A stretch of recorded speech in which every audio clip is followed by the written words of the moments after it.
The mahogany conference table stretched like a battlefield between two empires, its polished surface reflecting the harsh fluorescent lights of Montgomery and Associates law firm.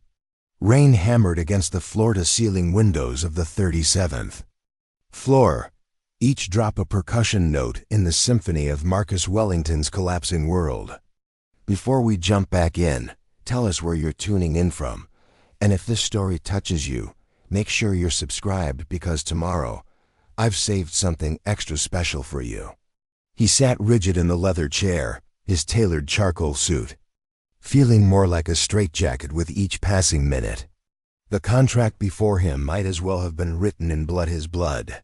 His future, his freedom, all bargained away by a man who had never learned the difference between love and leverage. Theodore Wellington Sr. commanded the head of the table like a general surveying conquered territory. At 72, he remained formidable, his silver hair perfectly groomed, his steel-gray eyes calculating every angle, every advantage. The empire he'd built from railroad investments and steel manufacturing had made the Wellington name synonymous with power in Chicago's elite circles, but it had also made him forget that his son was flesh and blood, not another asset to be managed. The Blackwood family has been gracious enough to honor the agreement my father made with Jonathan Blackwood 40 years ago, Theodore said, his voice carrying the weight of absolute authority. When their respective children came of age, they would unite our families through marriage, securing both bloodlines and business interests. Marcus's jaw tightened. He'd heard whispers of this arrangement throughout his childhood, dismissed as old-fashioned nonsense that surely wouldn't survive into the 20th century. Yet here it was, 1923, and the contract felt as binding as iron shackles. "Father, this is medieval," Marcus said, his voice steady despite the storm raging inside him. "People don't arrange marriages anymore. We live in modern times." Theodore's laugh was sharp, humorless. "Modern times are built on old foundations. My boy, the Blackwood shipping fortune complements our railroad empire perfectly. Together, we'll control transportation from Chicago to the eastern seaboard. Romance is a luxury we cannot afford." Across the table, Jonathan Blackwood nodded gravely. Where Theodore was steel and thunder, Jonathan appeared worn by grief, his once powerful frame diminished by the weight of recent loss. His wife had passed the previous winter, leaving him to raise their daughter alone while managing a shipping empire that rivaled the Wellington fortune. "Your father speaks wisdom, Marcus," Jonathan said, his voice carrying a tremor that spoke of exhaustion. "Elizabeth has been prepared for this union her entire life. She understands duty, understands sacrifice. These are qualities that build lasting partnerships." Marcus had met Elizabeth Blackwood exactly 3 times in his 25 years. The first encounter occurred at a charity gala when they were both children. He remembered a pale, thin girl who hid behind her mother's skirts and spoke in whispers so soft they barely disturbed the air. The second meeting happened during their teenage years at another social function. She'd grown taller but remained painfully shy, her dark hair perpetually falling across her face like a curtain she could hide behind. The third and most recent encounter had been just 2 months ago at the Blackwood estate. Elizabeth had served tea with trembling hands, her eyes never meeting his, her responses to his attempts at conversation consisting of monosyllabic whispers. The society pages had been less than kind in their descriptions of her, plain, unremarkable, lacking the vivacity expected of a Wellington bride.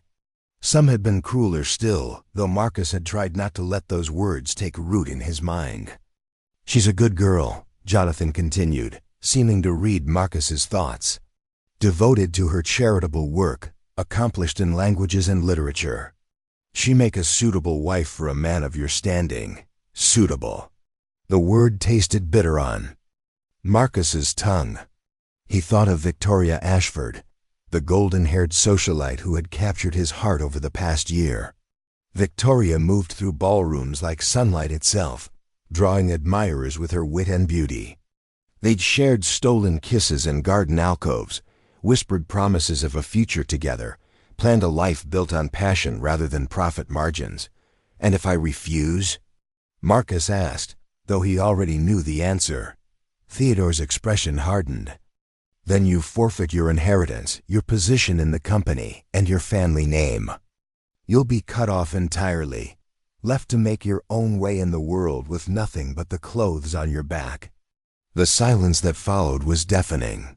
Marcus understood the implications perfectly. Without the Wellington name and fortune, he was nothing in Chicago society. His Harvard education and natural business acumen might eventually lead to success, but it would take decades to build what he'd be giving up. Meanwhile, Victoria Ashford would never consider a penniless nobody, no matter how deeply she claimed to care for him. "The wedding is scheduled for Christmas Eve," Theodore continued, consulting his pocket watch with the casual air of a man discussing the weather. "That gives you 3 months to prepare yourself mentally and emotionally for this union. I suggest you use the time wisely." Marcus stared at the contract again, its formal language making his future feel like a business transaction. Which, he realized with growing horror, was exactly what it was. His life, his heart, his dreams, all commodities to be traded for. Market Advantage. The law office felt smaller suddenly, its expensive furnishings and prestigious artwork closing in around him like the walls of a tomb.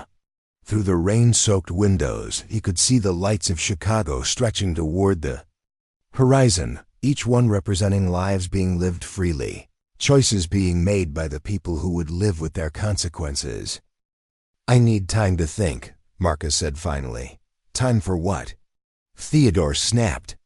"To concoct some romantic fantasy that will cost both our families millions. You're not a child anymore, Marcus. You're the heir to an empire, and empires require sacrifice." Jonathan Blackwood shifted uncomfortably in his chair. "Perhaps we should allow the young man to process this information, Theodore. It's a significant commitment." "He's had 25 years to process it," Theodore replied coldly. "The contracts are drawn, the announcements are prepared, and the guest list is being finalized. This marriage will happen whether he enters it willingly or not." Marcus felt something crack inside his chest, a fissure in the foundation of everything he believed about his life and future. He'd always known his father was demanding, had always understood that privilege came with responsibility. But this felt different. This felt like ownership, like he was chattel to be traded between powerful men who saw him as nothing more than a means to an end. "What about Elizabeth?" Marcus asked quietly. "What does she think about this arrangement?" Jonathan's face softened slightly. "Elizabeth understands her duty. She's been raised to honor family obligations above personal desires. Unlike many girls her age, she doesn't fill her head with romantic nonsense from novels and moving pictures." The dismissive tone stung Marcus more than he expected. Whatever Elizabeth Blackwood's flaws, she deserved better than being described as someone who'd simply accepted a loveless future without question or hope. "She agreed to this?" Marcus pressed. "She's accepted it," Jonathan corrected. "As you will." The distinction felt important, though Marcus couldn't quite articulate why. Acceptance suggested resignation, a passive surrender to forces beyond one's control. Agreement implied choice, even enthusiasm. The thought of Elizabeth sitting in some parlor, receiving this news with the same defeated silence he'd witnessed during their brief encounters, made his stomach turn. Theodore stood abruptly, his decision clearly final. "The contracts will be signed by the end of the week. I'll expect you at the office Monday morning to begin transitioning your responsibilities in preparation for the marriage. You'll move to the Blackwood estate the week before the wedding to observe proper courtship protocols." Marcus remained seated as the two older men shook hands, sealing his fate with the casual efficiency of a business deal. The rain continued its assault on the windows, and somewhere in the storm, he could hear the death knell of every dream he'd ever harbored. The elevator ride to the ground floor felt endless. Theodore said nothing, his satisfaction radiating from him like heat from a furnace. Marcus watched the numbers descend 37, 36, 35 each floor, marking another step toward a future he'd never chosen.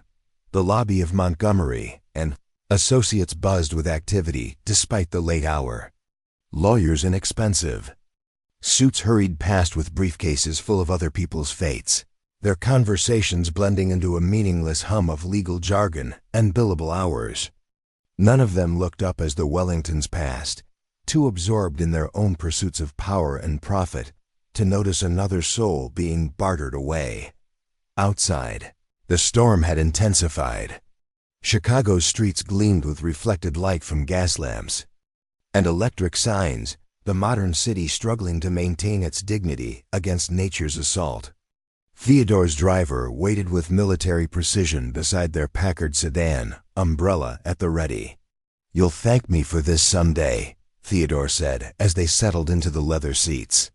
"When you're older, when you understand the weight of legacy and responsibility, you'll realize I've given you the greatest gift possible: security." Marcus stared out at the rain-slicked streets, watching other people's lives flicker past like scenes from a moving picture. A young couple shared an umbrella outside a theater, laughing as they struggled against the wind. A mother hurried her children toward the warm glow of a restaurant window. Ordinary people living ordinary lives, free to love and lose and dream, without contracts dictating their choices. "Elizabeth isn't what you expected," Theodore continued, his tone suggesting this was somehow reassuring. "But that's for the best. Beautiful women are distractions, Marcus. They cloud judgment, inspire foolish decisions. A plain, dutiful wife will allow you to focus on what truly matters, building our legacy." The casual cruelty of his father's words hit Marcus like a physical blow. Elizabeth Blackwood might not possess Victoria Ashford's radiant beauty, but she was still a human being, still deserving of kindness and respect. The idea that her perceived plainness was somehow an advantage in their arrangement felt monstrous. "You don't know anything about her," Marcus said quietly. "I know enough. She's healthy, well-educated, and from good stock. She'll give you strong children and manage your household efficiently. What more could you want in a wife?" Preparing and narrating this story took us a lot of time, so if you are enjoying it, subscribe to our channel. It means a lot to us. Now back to the story. Love, Marcus thought but didn't say companionship. Understanding, the chance to build something beautiful together instead of simply fulfilling a contract written before either of them had taken their first breath. The Wellington mansion loomed. Ahead, its Gothic revival architecture made more imposing by the storm.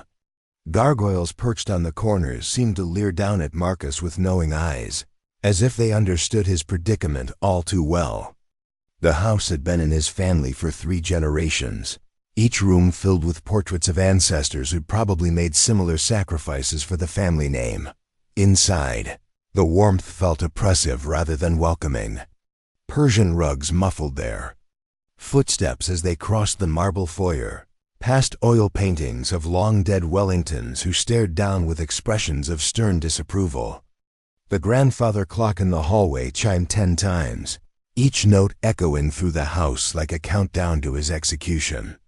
"I'll be in my study," Theodore announced, already moving toward his sanctuary of leather-bound ledgers and business.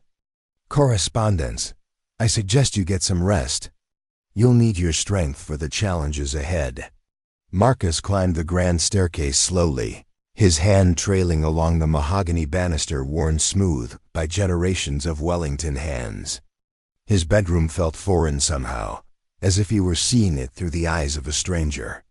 The familiar furniture, the 4-poster bed, the oak desk where he'd studied as a boy, the window seat where he'd dreamed of adventures beyond Chicago's borders all seemed to belong to someone else now. He loosened his tie and sat heavily in the chair by his window, staring out at the storm-ravaged garden.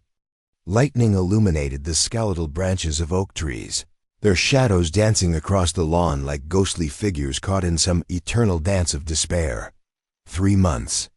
That's all the freedom he had left before becoming half of a partnership. He'd never wanted with a woman he barely knew.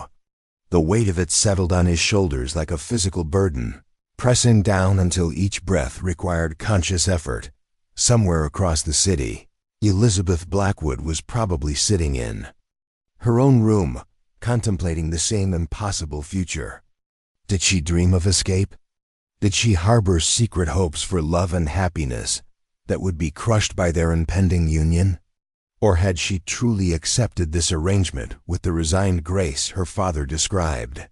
Marcus tried to picture her face, but found he could only recall fragments, dark eyes that never quite met his, pale hands that trembled when she poured tea, a voice so soft it was almost lost beneath the rustle of her dress.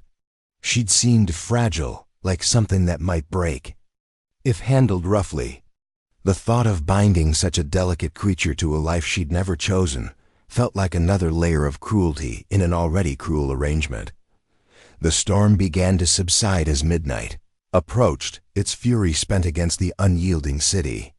Marcus remained at his window, watching the last drops of rain streak down the glass like tears he couldn't shed. Tomorrow would bring new challenges, new preparations for a wedding that felt more like a funeral. But tonight, for these final hours of relative freedom, he allowed himself to grieve the life he'd never have and the woman he'd never marry. Victoria's face rose in his memory, her bright smile, her infectious laugh, the way her eyes sparkled when she talked about their future together. All of that would have to die now, buried beneath duty and family obligation. As sleep finally claimed him in the early hours of morning, Marcus's last conscious thought was a prayer to whatever forces governed human destiny. Not for himself, his fate was sealed, but for Elizabeth Blackwood, whose life was about to be shackled to his through no choice of her own. The rain had stopped, but the storm inside his heart had only just begun. Victoria Ashford's laughter rang through the crystal ballroom like silver bells, each note a dagger to Marcus's heart. She stood at the center of Chicago's social elite, her emerald gown catching the light from the massive chandeliers as she regaled her audience with some witty observation about the latest theatrical performance. Her golden hair was styled in perfect Marcel waves, and her blue eyes sparkled with the kind of vivacious intelligence that had first captured his attention. Marcus lingered near the marble columns that supported the ballroom's vaulted ceiling, a crystal tumbler of bourbon untouched in his hand. He'd been dreading this moment for 3 weeks, the first social gathering since his father's ultimatum, the first time he'd have to face Victoria, knowing their future together existed only in his increasingly desperate fantasies. The Ashford Autumn Charity Gala was the season's most anticipated event, drawing Chicago's wealthiest families to support various philanthropic causes while engaging in the subtle warfare of social positioning. Orchestra music drifted through conversations about stock portfolios and European vacations, while diamonds caught firelight and whispered secrets passed between silk fans. Marcus Wellington, looking rather glum for such a festive evening. The voice belonged to Harrison Pemberton, Victoria's younger brother and Marcus's closest friend since their Harvard days. Harrison approached with the easy confidence of someone who'd never questioned his place in the world, his evening wear impeccable, his smile carrying just a hint of concern. "Just contemplating the evening's entertainment," Marcus replied, forcing lightness into his tone. Harrison's expression sharpened. "You've been avoiding Victoria all evening. She's asked about you twice already, and I'm running out of diplomatic explanations for your mysterious absence from her orbit." Marcus took a sip of bourbon, welcoming the burn that distracted from the ache in his chest. Perhaps she should focus her attention elsewhere. "I hear William Thornberry has been quite attentive lately." "Thornberry?" Harrison scoffed. That pompous bore couldn't hold Victoria's interest for 5 minutes. "What's really troubling you, old friend?" Before Marcus could formulate an answer, Victoria herself materialized beside them, moving with the fluid grace that made her the envy of every woman in Chicago. and the desire of every eligible bachelor. Her perfume something French and expensive filled the space between them, bringing memories of stolen moments in moonlit gardens. "Marcus," she said, her voice carrying a note of reproach disguised as playfulness, "I was beginning to think you'd forgotten how to ask a lady to dance." The orchestra had just begun a waltz, and couples were moving toward the center of the ballroom with practiced elegance. Victoria extended her gloved hand expectantly, her smile radiant enough to power the electric lights that had recently been installed throughout the mansion. Marcus hesitated, knowing that taking her hand would be both ecstasy and torture. Every moment in her arms would be another precious memory to sustain him through the loveless years ahead, but it would also deepen the wound that would never properly heal. "Of course," he said finally, setting aside his glass and offering his arm.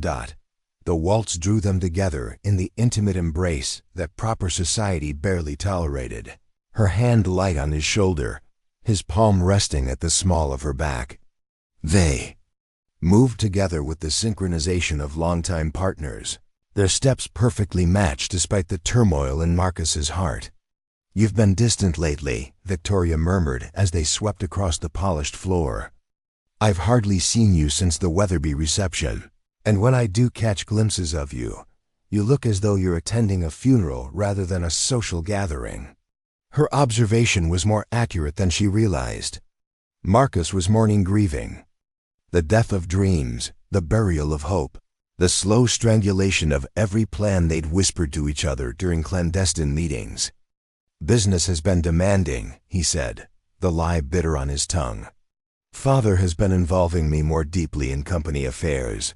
Victoria's laugh tinkled like wind chimes. "Surely the great Theodore Wellington doesn't expect you to work every evening? There must be time for more pleasant pursuits."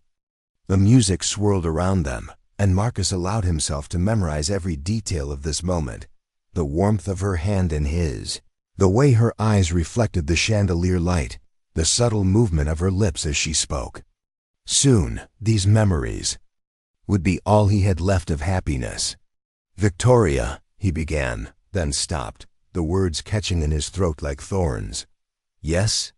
she prompted, her expression growing serious as she recognized the gravity in his tone.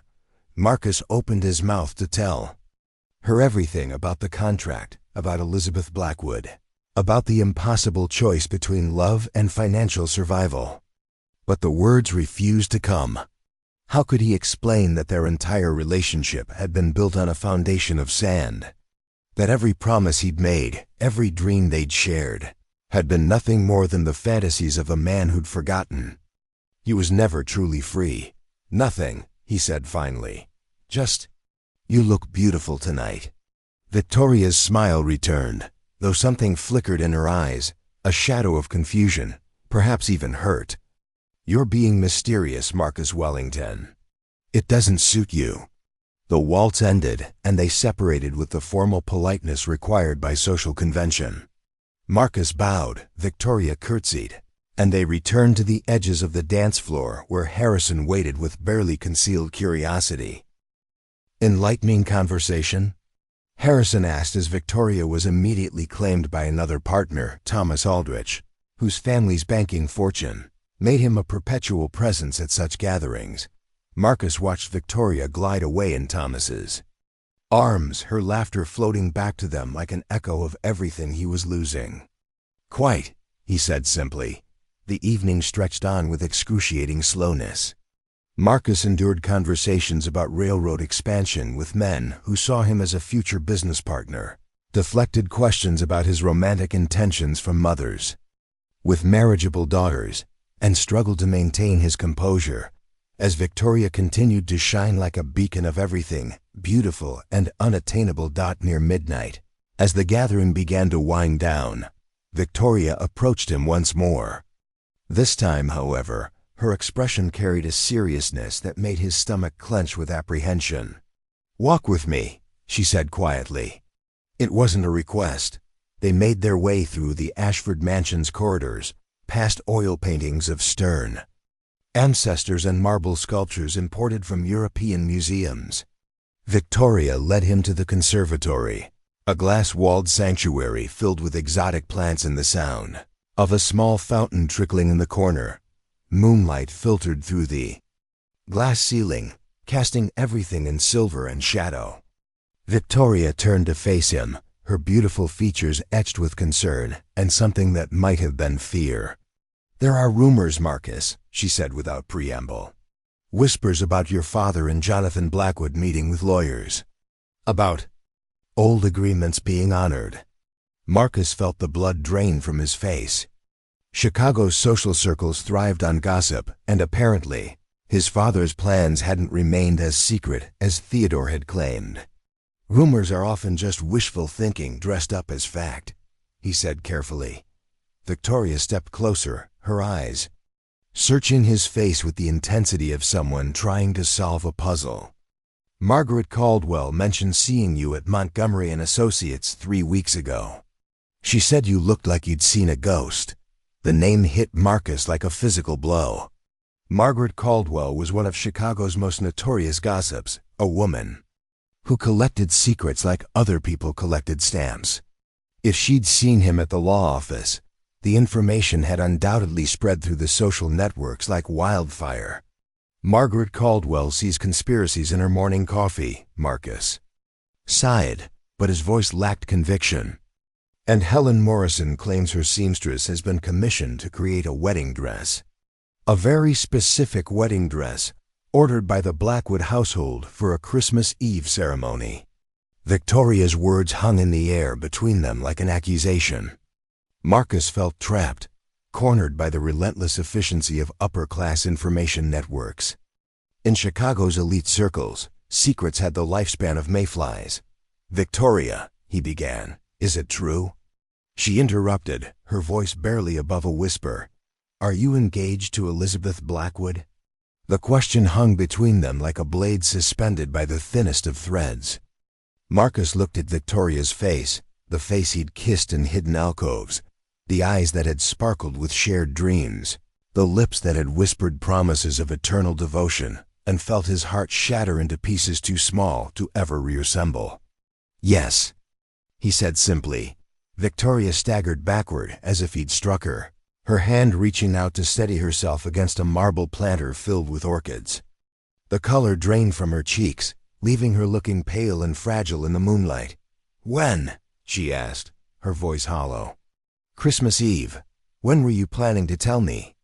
Or were you simply going to disappear from my life without explanation, leaving me to read about your marriage in the society pages?" The pain in her voice was unbearable. Marcus reached toward her, but she stepped away, her expression hardening into something he'd never seen before, a combination of hurt and fury that transformed her delicate features into something fierce and terrible. "Victoria, please understand." "Understand what?" she snapped, her composure finally cracking. "That everything you've said to me has been a lie? That every kiss, every promise, every plan we've made together has been meaningless? Nothing between us has been meaningless," Marcus said desperately. "Every word I've spoken to you has been the truth. Every feeling I've expressed has been genuine. Then how can you marry someone else?" The question came out broken, fractured by emotions she was struggling to contain. Marcus took a deep breath, knowing that the truth would hurt her but unable to continue the deception. "Because if I don't, I'll lose everything. My inheritance, my position, my family name. I'll have nothing to offer you or anyone else." Victoria stared at him for a long moment, her expression cycling through disbelief, understanding, and finally disgust. "So this is about money? About maintaining your precious social position?" "It's about survival," Marcus said. "Without the Wellington fortune, I'm nobody. I couldn't support you in the manner you deserve, couldn't provide the life you've been raised to expect. Did you ever think to ask what kind of life I actually want?" Victoria's voice was quiet now, deadly in its calmness. "Did it ever occur to you that I might prefer love in a modest home to wealth in a loveless mansion?" The words hit Marcus like hammer blows, each one driving home the magnitude of his failure, not just as a lover, but as a man. He'd made assumptions about Victoria's priorities based on her privileged upbringing, never bothering to discover what truly mattered to her heart. "I thought," he began. "You thought wrong," Victoria interrupted. "You thought like Wellington in terms of property and profit margins. You never thought like a man in love." She moved toward the conservatories. Exit, pausing only to deliver one final devastating blow. "Elizabeth Blackwood may be getting a husband, Marcus, but she's not getting a man. You've proven tonight that you don't possess the courage required for either love or honor." Victoria swept from the conservatory, leaving Marcus alone among the exotic plants and trickling fountain. The moonlight that had seemed romantic moments before now felt cold and accusatory, highlighting the emptiness that surrounded him. He remained there for nearly an hour, trying to process the ruins of his relationship with Victoria and the harsh truth her words had revealed. She was right. He'd been thinking like Wellington, weighing everything in terms of financial advantage and social position. He'd never considered that love might be worth more than security, that Victoria might choose struggle over splendor, if it meant they could be together. But the revelation came too late. The contracts were signed, the announcements prepared, the machinery of arranged marriage already in motion. Even if he found the courage to defy his father now, Victoria's opinion of him had been forever altered. She'd seen him for what he truly was, a coward disguised as a gentleman, a man who chose safety over passion. The ride home through Chicago's empty streets felt like a journey through purgatory. Gas lamps flickered in the darkness, their light creating pools of illumination that only emphasized the vast shadows between them. The clip-clop of his horse's hooves on cobblestones provided a steady rhythm that matched the pounding of his heart. At the Wellington mansion, Marcus dismissed his driver and stood for a moment on the front steps, looking up at the Gothic towers and ornate stonework that represented everything his family had built over 3 generations. It was magnificent, imposing, valuable beyond measure, and it felt like a prison designed specifically for his incarceration. Inside, the house was quiet except for the steady tick of the grandfather clock and the whisper of settling wood. Marcus climbed the stairs slowly, his feet heavy with the weight of decisions that could never be undone. In his room, he found a stack of correspondence on his desk, invitations to social events he'd no longer attend as a free man business, proposals that assumed his continued access to Wellington resources, and at the bottom of the pile, a cream-colored envelope bearing the Blackwood family crest. Marcus opened it with trembling fingers, finding an invitation written in elegant script. "Mr. and Mrs. Jonathan Blackwood request the pleasure of your company for dinner this Saturday evening at 7 o'clock. Miss Elizabeth Blackwood looks forward to becoming better acquainted with her intended husband." The formal language couldn't disguise the reality of what was being requested, a chance for the engaged couple to interact before their wedding, to establish some foundation of familiarity that might make their arranged union slightly less awkward. Marcus set the invitation aside and stared out his bedroom window at the storm clouds gathering on the horizon. Another tempest was approaching Chicago, and this time, he doubted he'd survive it with any part of his soul intact. Somewhere across the city, Elizabeth Blackwood was probably preparing for the same dinner, steeling herself to spend an evening with the stranger who would soon become her husband. Did she know about Victoria? Had the gossip networks that had exposed his secret to his former lover also reached the ears of his intended bride? The thought of facing Elizabeth while his heart still bled from Victoria's rejection filled him with a mixture of dread and shame. How could he pretend to be a suitable husband when he felt like a fraud, a man who'd sacrificed love for money and lost his self-respect in the bargain?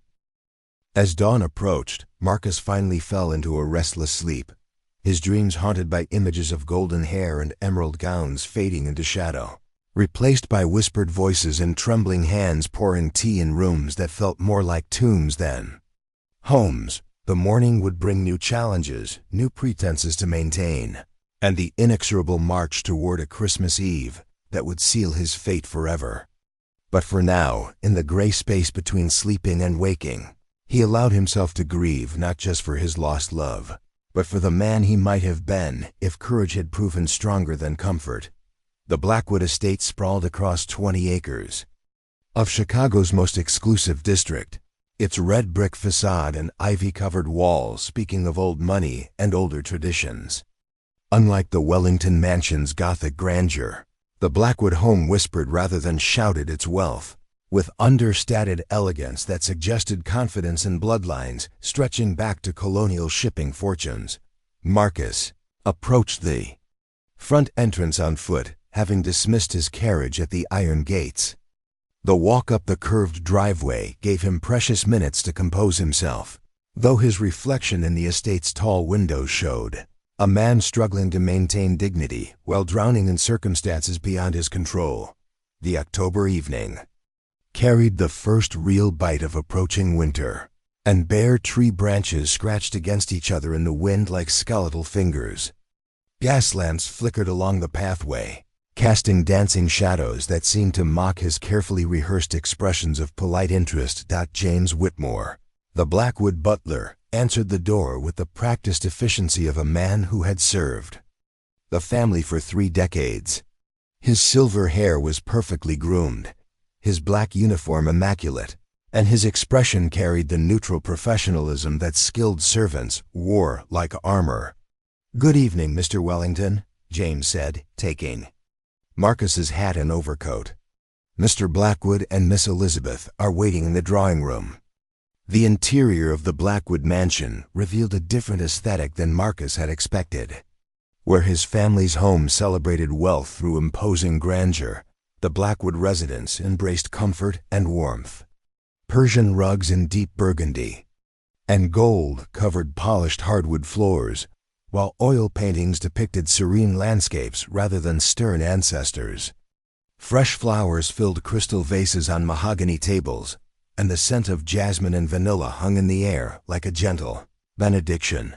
Books lined the hallways, not the leather-bound collections of classical literature that served as decoration in most wealthy homes, but volumes that showed signs of actual reading, with worn spines and bookmarks protruding from well-thumbed pages. Marcus noticed poetry collections by Elizabeth Barrett Browning and Walt Whitman alongside philosophical works by Ralph Waldo Emerson, and academic treatises on linguistics and anthropology. The drawing room doors stood open, revealing Jonathan Blackwood rising from a wing-back chair near the fireplace. The flames cast warm light across his features, softening the grief lines that had deepened since his wife's death, but highlighting the genuine warmth in his brown eyes. "Marcus, my boy," Jonathan said, extending his hand with what appeared to be sincere pleasure. "Welcome to our home. I hope the evening air wasn't too harsh for your walk up the drive." "Not at all, sir," Marcus replied, accepting the handshake, and noting the surprising strength in the older man's grip. "Your grounds are beautiful, even in autumn's decline." "Elizabeth designed most of the gardens herself," Jonathan said, pride evident in his voice. "She has a remarkable eye for creating beauty from the most ordinary elements." It was then that Marcus noticed the figure seated in the corner of the room, partially obscured by the wing of a large chair and the gentle play of firelight and shadow. Elizabeth Blackwood rose gracefully, and for the first time, Marcus saw her clearly without the distraction of crowded social gatherings or formal receiving lines. The society pages had been unkind in their assessments, but Marcus realized with sudden clarity that their descriptions revealed more about the narrow standards of fashionable beauty than about Elizabeth herself. She was not the classical belle that Victorian society celebrated. Her features lacked the porcelain perfection of magazine illustrations. Her figure possessed a willowy grace rather than the corseted curves that current fashion demanded. But there was something in her face that arrested his attention, a quality that transcended conventional prettiness. Her dark hair was arranged simply, without the elaborate curls and ornaments that most society women considered essential. Her dress was elegant but understated deep blue silk, that complemented her pale complexion without attempting to compete with more flamboyant styles. Most striking were her eyes, large, dark, and intelligent, holding depths that suggested thoughts and emotions carefully guarded from casual observation. When their gazes met, Marcus felt an unexpected jolt of recognition, as if he were looking at someone he should have known but had somehow overlooked. "Mr. Wellington," Elizabeth said her voice soft but clear, carrying none of the breathless affectation that many young women adopted in masculine company. "Thank you for accepting our invitation." She extended her hand with natural grace, and when Marcus took it, he was surprised by the warmth of her fingers and the steadiness of her grip. No trembling, no nervous flutter, just the composed greeting of someone who understood social conventions without being enslaved by them. "The pleasure is entirely mine, Miss Blackwood," Marcus replied, finding himself genuinely meaning the words for the first time that evening. Dinner was announced by a discreet chime, and they moved to the dining room where candles supplemented the electric chandeliers to create an atmosphere of intimate elegance. The table was set for three with family china that bore the Blackwood shipping cresta, sailing ship surrounded by laurel leaves. The first course arrived with minimal fanfare, delicate soup garnished with herbs that Marcus recognized from the estate's conservatory. As they began to eat, Jonathan launched into conversation with the skill of a practiced host, discussing topics designed to put everyone at ease. "I understand you've been working more closely with your father's railroad operations," Jonathan said to Marcus. "The transportation industry is experiencing remarkable changes these days." "Indeed," Marcus replied, grateful for the neutral topic. "The competition from automobile manufacturers is forcing us to innovate in ways we never anticipated. Father believes we need to focus on long-distance freight rather than passenger service." "A wise strategy," Jonathan agreed. "Though I confess, from the shipping perspective, we're facing similar challenges. The Panama Canal has revolutionized oceanic trade routes, but it's also introduced new competitors who can move goods faster than traditional shipping lines." Elizabeth listened to their conversation with evident interest, occasionally asking questions that revealed an impressive understanding of economic principles and international trade. Marcus found himself forgetting to monitor his words for signs of reluctance or resentment, drawn instead into genuine discussion with someone who possessed both intelligence and curiosity. "Have you considered the impact of the new federal highway system on both your industries?" Elizabeth asked during a pause in the conversation. "I've been reading about the government's plans to connect major cities with improved roads. It seems like it could affect both railroad freight and shipping logistics." Marcus looked at her with surprise. The federal highway system was a topic that even many businessmen hadn't fully grasped. Yet Elizabeth spoke about it with the confidence of someone who had studied the issue thoroughly. "I hadn't considered the full implications," Marcus admitted. "What's your assessment of the potential impact?" Elizabeth's eyes brightened with the enthusiasm of someone asked to share a genuine interest. "Well, if manufacturers can move goods efficiently by truck to regional distribution centers, they might rely less on railroad networks for short and medium-distance transportation. But that could actually benefit long-distance rail freight, since trucks aren't practical for transcontinental shipping." She turned to her father. "And for shipping companies, improved roads could help with the logistics of moving goods from ports to interior markets. Faster land transportation might make some shipping routes more competitive." Jonathan beamed with paternal pride. "Elizabeth has been corresponding with professors at the University of Chicago about economic theory. She's particularly interested in how technological changes affect traditional industries." Marcus felt a flutter of something unexpected, not attraction exactly, but intellectual intrigue. Elizabeth Blackwood was revealing herself to be far more complex than the shy, unremarkable girl he'd encountered at social gatherings. In her own environment, speaking about subjects that interested her She possessed a quiet magnetism that had nothing to do with conventional beauty standards. Second course arrived roasted duck with autumn vegetables, and the conversation shifted to literature and the arts. Marcus discovered that Elizabeth had read extensively in multiple languages, translating poetry from French and German for her own enjoyment. "I've been working on a translation of Rilke's Letters to a Young Poet," she mentioned casually. German presents fascinating challenges when trying to preserve both meaning and musicality in English. "You read German?" Marcus asked, genuinely impressed. Elizabeth nodded, a slight blush coloring her cheeks.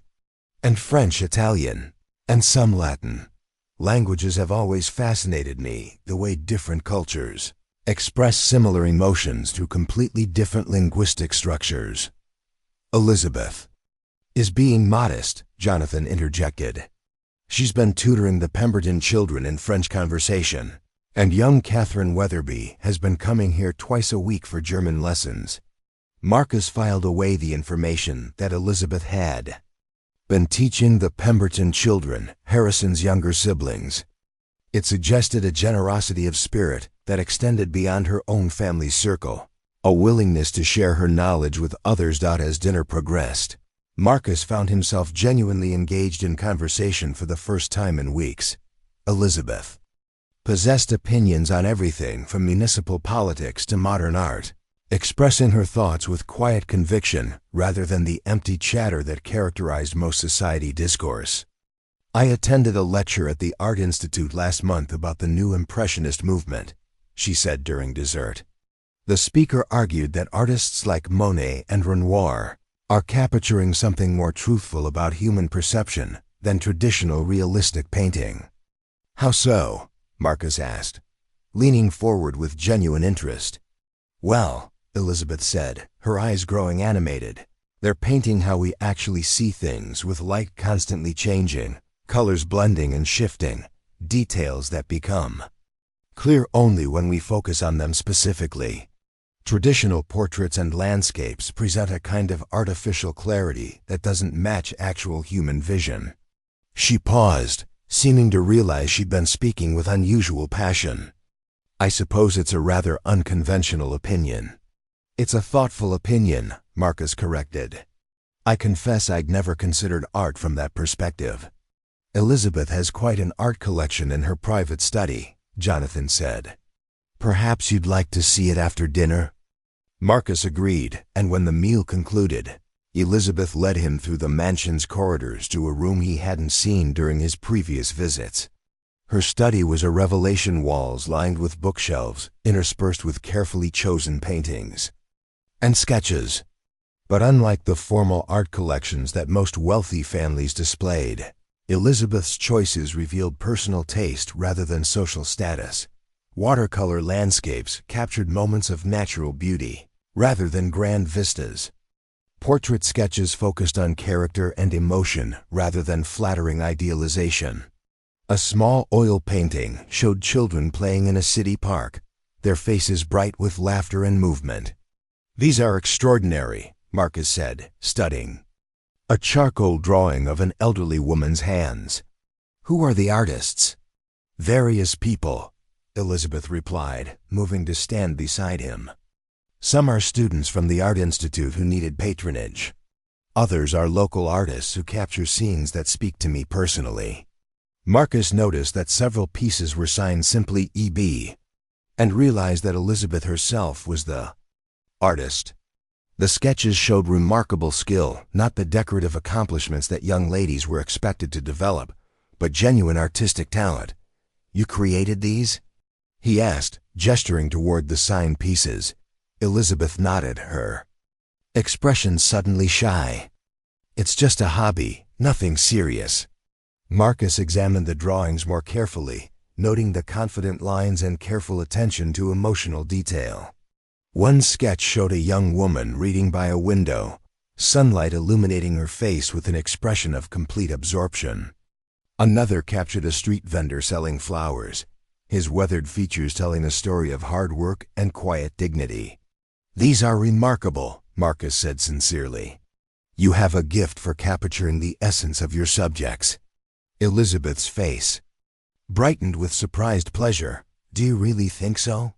Most people consider drawing a frivolous accomplishment for ladies. Most people lack imagination, Marcus replied, surprising himself with his directness. These drawings reveal more about human nature than most formal portraits I've seen in galleries. They spent another hour in Elizabeth's study, discussing art, literature, and ideas with an ease that Marcus hadn't expected. Elizabeth revealed herself to be not just educated, but genuinely thoughtful. Someone who formed opinions based on careful consideration rather than social expectation. As the evening drew to a close, Marcus found himself reluctant to leave. The warmth of the Blackwood home, the genuine conversation, and Elizabeth's unexpected depth had created an atmosphere completely different from the stilted social interactions he'd anticipated. "Thank you for a lovely evening," he said as James brought his coat and hat. "The pleasure was ours," Jonathan replied warmly. "I hope you'll join us again soon. Perhaps next time Elizabeth can show you her greenhouse. She's been experimenting with growing orchids in our climate." Elizabeth walked with them to the foyer, her earlier shyness having given way to natural grace.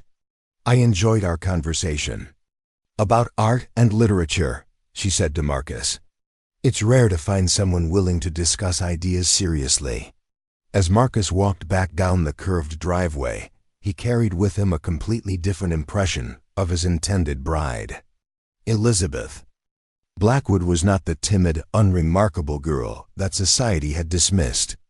She was an intelligent, talented, thoughtful woman who had been overlooked because she didn't conform to conventional standards of beauty and behavior. The realization brought both comfort and guilt.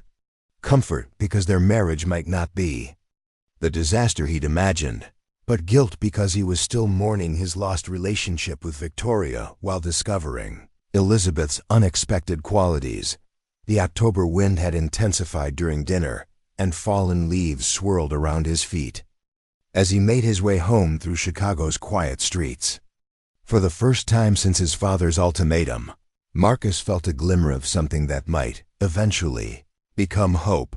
Elizabeth Blackwood deserved better than a husband who had been forced into marriage, but perhaps with time and effort he could become worthy of the remarkable woman he was beginning to discover beneath society's shallow judgments. The Chicago Tribune's headline screamed across the front page in bold black letters, "Railroad Empire Faces Federal Investigation." Marcus stared at the newspaper spread across his father's mahogany desk, the words blurring as their implications crashed over him like ice water. Theodore Wellington Sr. stood by the office windows, his usually impeccable posture sagging under the weight of what Marcus was beginning to understand was a catastrophe decades in the making. The November morning light filtering through the glass cast harsh shadows across his father's face, revealing lines of exhaustion that expensive grooming couldn't conceal. "How long have you known?" Marcus asked, his voice barely above a whisper. Theodore turned from the window, his steel-gray eyes carrying a defeat Marcus had never seen before. "The investigation began 6 months ago, quietly, discreetly. I hoped our attorneys could manage the situation before it became public knowledge." Marcus scanned the article again, his business education helping him decipher the legal terminology that spelled out years of questionable practices. Government contracts awarded through bribery. Safety regulations ignored to maximize profits. Workers' compensation claims mysteriously disappearing from company records. The litany of accusations read like a catalog of everything Marcus had been taught never to do in legitimate business. "The Blackwood marriage," Marcus said slowly, understanding dawning like a cold sunrise. "This isn't about tradition or family alliances. You need Jonathan's shipping empire to stay solvent." Theodore's silence was answer enough. "How much do we owe?"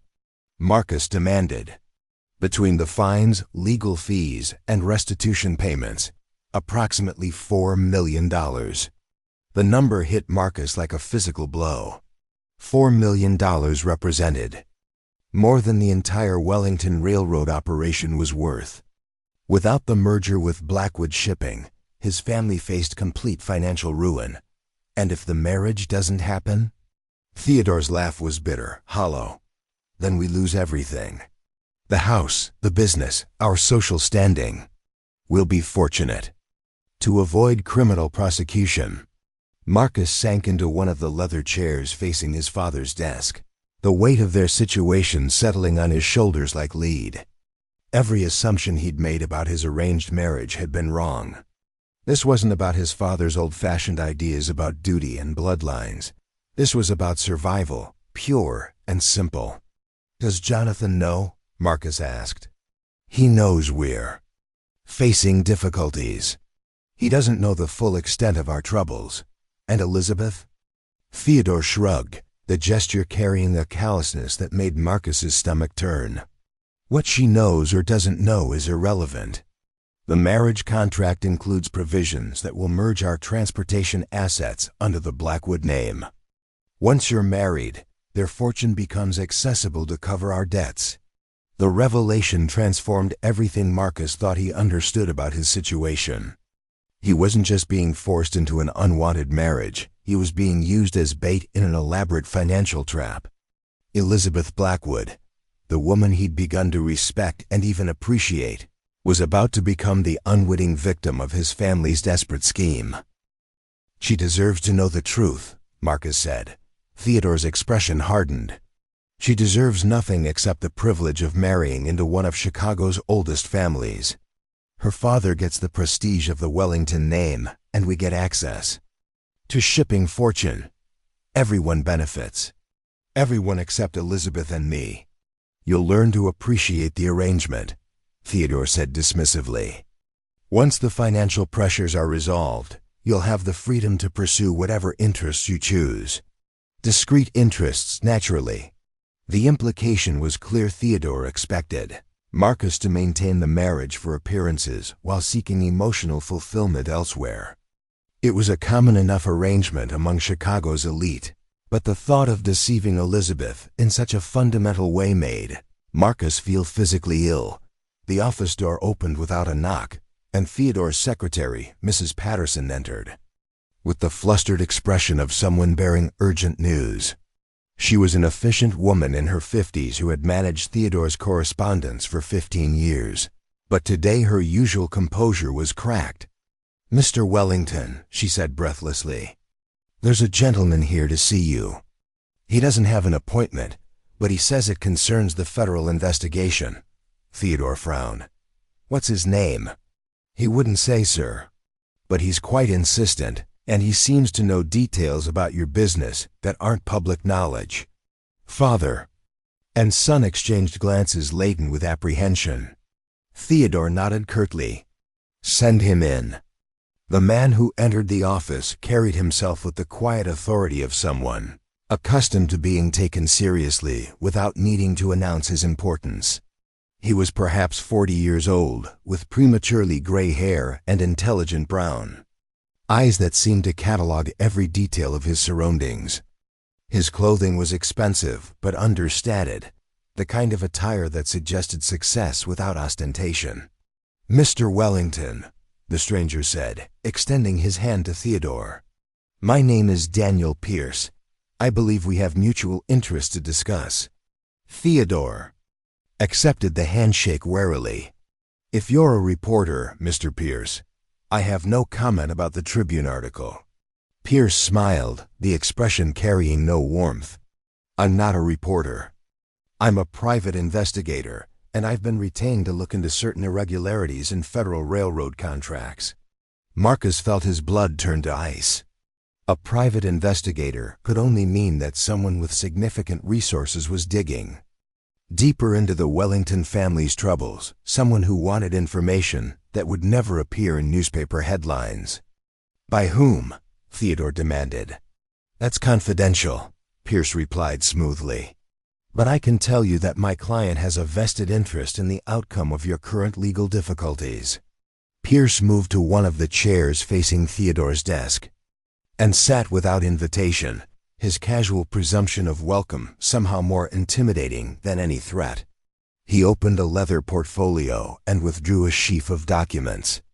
"I spent the past 3 months reviewing your business practices, Mr. Wellington. The federal investigation is actually quite limited in scope. They're focused on recent contract irregularities. But a more comprehensive audit would reveal problems going back 15 years. Theodore's face went pale. "What do you want?" "Information," Pierce said simply. "About your current business relationships, your upcoming family alliances, and your plans for addressing your financial obligations." Marcus leaned forward. "Our family's private affairs are none of your concern." Pierce turned his attention to Marcus for the first time, his expression measuring. "Actually, Mr. Wellington, they're very much my concern.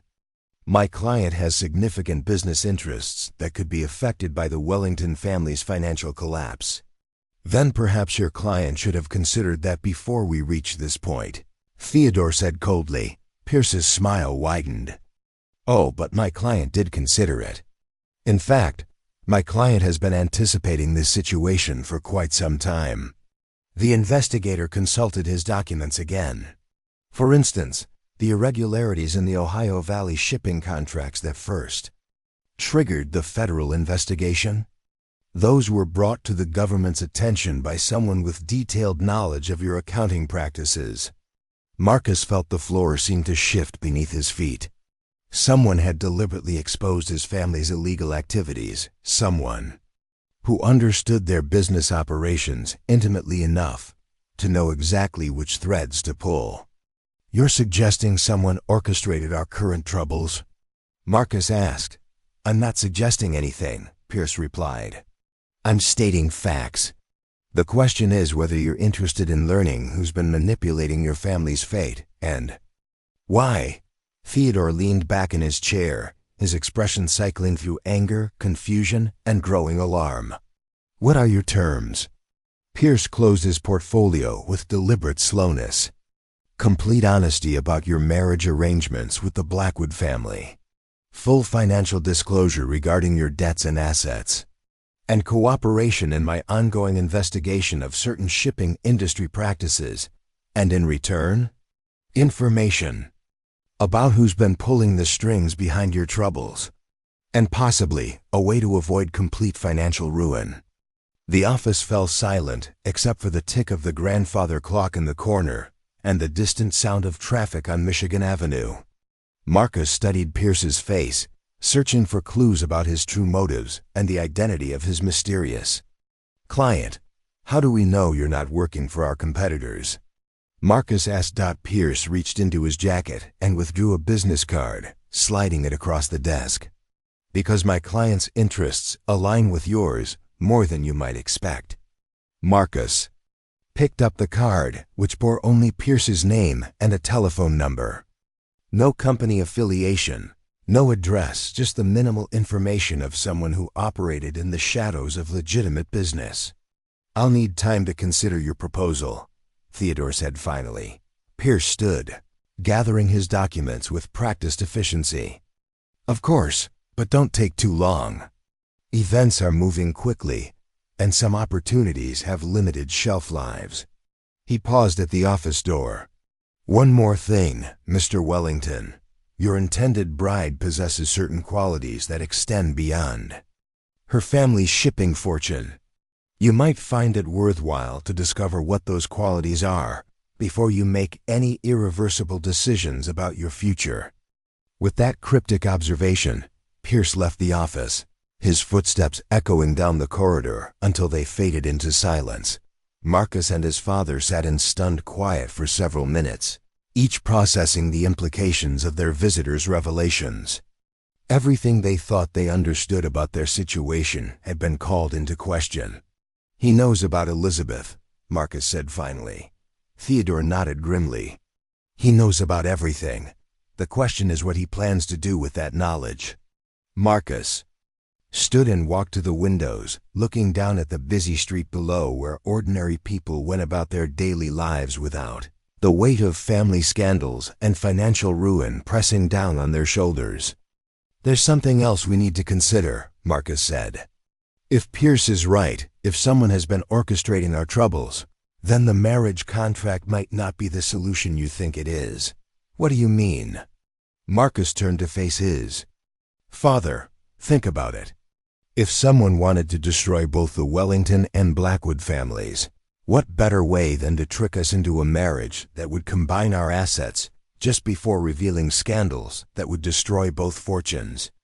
Theodore's expression grew increasingly troubled as he followed Marcus's reasoning. You think the Blackwoods are being set up as well?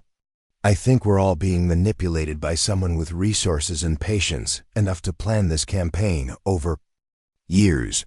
Pierce mentioned shipping industry practices. What if Jonathan's business has similar vulnerabilities to ours?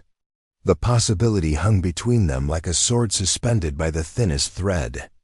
If both families were walking into a trap, then the marriage that was supposed to save them might actually ensure their mutual destruction. We need more information, Theodore said finally. About Pierce, about his client, about the Blackwoods. Real financial situation. Marcus nodded, but his thoughts had already moved beyond the immediate crisis. Elizabeth deserved to know that she was potentially being used as a pawn in someone else's game.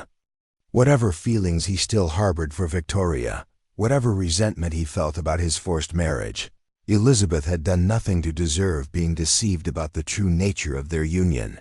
The November afternoon was growing dark outside. The office windows, and Marcus realized he had a decision to make. He could continue following his father's plan, allowing Elizabeth to walk blindly into whatever trap was being set for their families. Or he could warn her, knowing that doing so might destroy their only chance of financial survival. I'm going to tell her, Marcus said quietly. Theodore looked up sharply. Tell her what? Everything. About our debts, about the investigation, about Pierce's warnings. She has a right to know what she's walking into. Absolutely not, Theodore said, his voice carrying the snap of absolute authority. You'll destroy everything we've worked to accomplish. Marcus met his father's gaze steadily. Maybe what we've worked to accomplish deserves to be destroyed. With that, he walked out of the office, leaving Theodore alone with his newspaper headlines and his crumbling empire. The elevator ride to the ground floor felt like a descent into an uncertain future, but for the first time in months, Marcus felt like he was making a choice based on principle rather than fear. Chicago's streets bustled with late afternoon activity as Marcus made his way toward the Blackwood estate. He had no clear plan beyond telling Elizabeth the truth, but somehow that felt like the first honest decision he'd made since this entire ordeal began. The mysterious Daniel Pierce had been right about one thing Elizabeth Blackwood possessed: qualities that extended far beyond her family's shipping fortune. And if Marcus was going to enter into marriage with her, it would be as an honest man rather than a willing accomplice to someone else's deception. Whatever consequences that decision might bring, he would face them with a clear conscience and the hope that Elizabeth would prove to be the ally he desperately needed in the storm that was gathering around both their families. Elizabeth Blackwood set down her teacup with trembling fingers, the delicate china rattling against the saucer. Despite her efforts to maintain composure, the greenhouse around them felt suddenly fragile, its glass walls offering no protection from the storm of revelations Marcus had just unleashed. Orchids bloomed in silent splendor along the wooden benches, their exotic beauty a stark contrast to the ugly truths now exposed between them. $4 million, she repeated, her voice barely audible above the sound of rain drumming against the greenhouse roof. Your family owes $4 million. Marcus sat across from her on a wrought iron garden chair, his carefully pressed suit wrinkled from the nervous gesture of running his hands through his hair.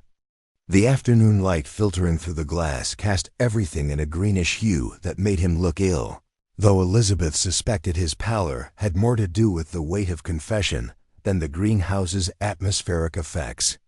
The federal investigation will become public knowledge within days, Marcus continued, his words rushing together as if speed could somehow lessen their impact. When it does, every business partner, every social connection, every friend will distance themselves from the Wellington name, will be pariahs. Elizabeth's mind raced through the implications, her education in economics and business helping her understand what Marcus might not have fully grasped himself. And you believe that marrying me will somehow shield your family from these consequences? Not shield, Marcus said, meeting her eyes with an honesty that was both painful and refreshing. Absorb. The marriage contract contains clauses that would merge our family's transportation assets. In practical terms, it would give my father access to your family's shipping fortune to cover our debts. The greenhouse felt smaller suddenly, as if the walls were closing in around Elizabeth. She stood and walked to the far end of the space, where a collection of rare ferns created a miniature forest beneath the glass. Their delicate fronds trembled in the humid air, and Elizabeth found herself envying their simple existence, rooted in good soil, requiring only water and light to flourish. Does my father know? She asked without turning around. He knows your family is facing financial difficulties.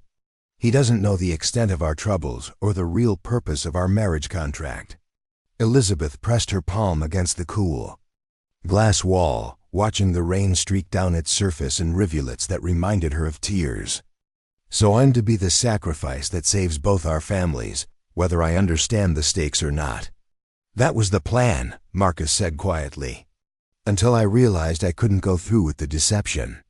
She turned to face him, studying his expression for signs of the calculation she'd learned to recognize in most men of her social circle. Instead, she saw something that surprised her: genuine anguish, the look of someone wrestling with a conscience he perhaps only recently discovered. "Why are you telling me this?" Elizabeth asked. "Why risk everything to warn me about something I was apparently never supposed to know?"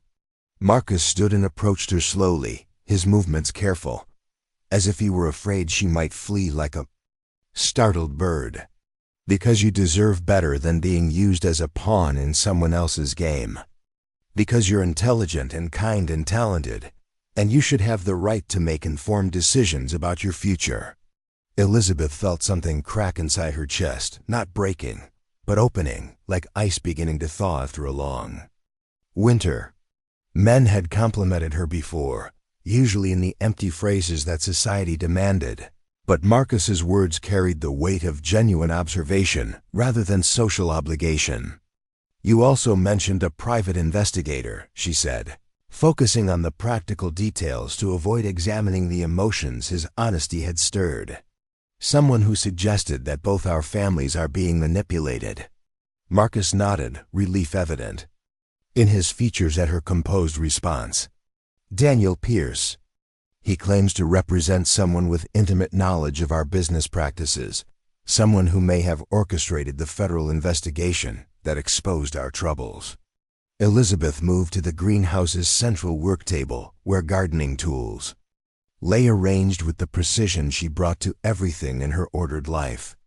She picked up a small pruning shear, testing its weight in her hand while her mind processed this new information. "If he's correct," she said slowly, "that our marriage wouldn't save either of our families. It would simply ensure that we're destroyed together rather than separately." "That's what I've begun to suspect," Marcus agreed. "Which raises the question of why someone would want both the Wellington Railroad empire and the Blackwood shipping fortune to fail simultaneously." Elizabeth set down the pruning shears and looked directly at Marcus, seeing him clearly for perhaps the first time since their formal introduction. Without the filter of social expectations and her own defensive shyness, she recognized qualities she hadn't noticed before: intelligence, integrity, and a capacity for growth that suggested he might become the kind of man worthy of respect, if not affection. "There's something you need to know about my father's business," she said quietly. "Something I discovered by accident while helping him organize his financial records last month." Marcus's expression sharpened with attention. The Blackwood Shipping Company has been receiving unusually lucrative contracts for transporting goods from South America, Elizabeth continued. The profit margins are far higher than anything we've seen in domestic shipping, but the cargo manifests are incomplete. Incomplete how? Elizabeth hesitated, knowing that speaking these suspicions aloud would cross a line from which there might be no return. The bills of lading list general categories: textiles, machinery, foodstuffs. But the weights and volumes don't match what you'd expect for those types of goods. And the payments come from shell companies that don't appear to have any legitimate business operations. Marcus stared at her, the implications of her words clearly sinking in. You think your father's company is being used to smuggle illegal goods? I think my father's company is being used for something he doesn't understand, Elizabeth corrected. The contracts are handled by his senior partner, Robert Ashford, while father focuses on the legitimate shipping operations. The name hit Marcus like a physical blow. Robert Ashford, Victoria's father? Elizabeth nodded, noting the pain that flickered across Marcus's features at the mention of Victoria's name. She'd heard the rumors about his relationship with the golden-haired socialite, had seen them together at various social gatherings with the kind of easy intimacy that spoke of deep affection. I take it, you know him?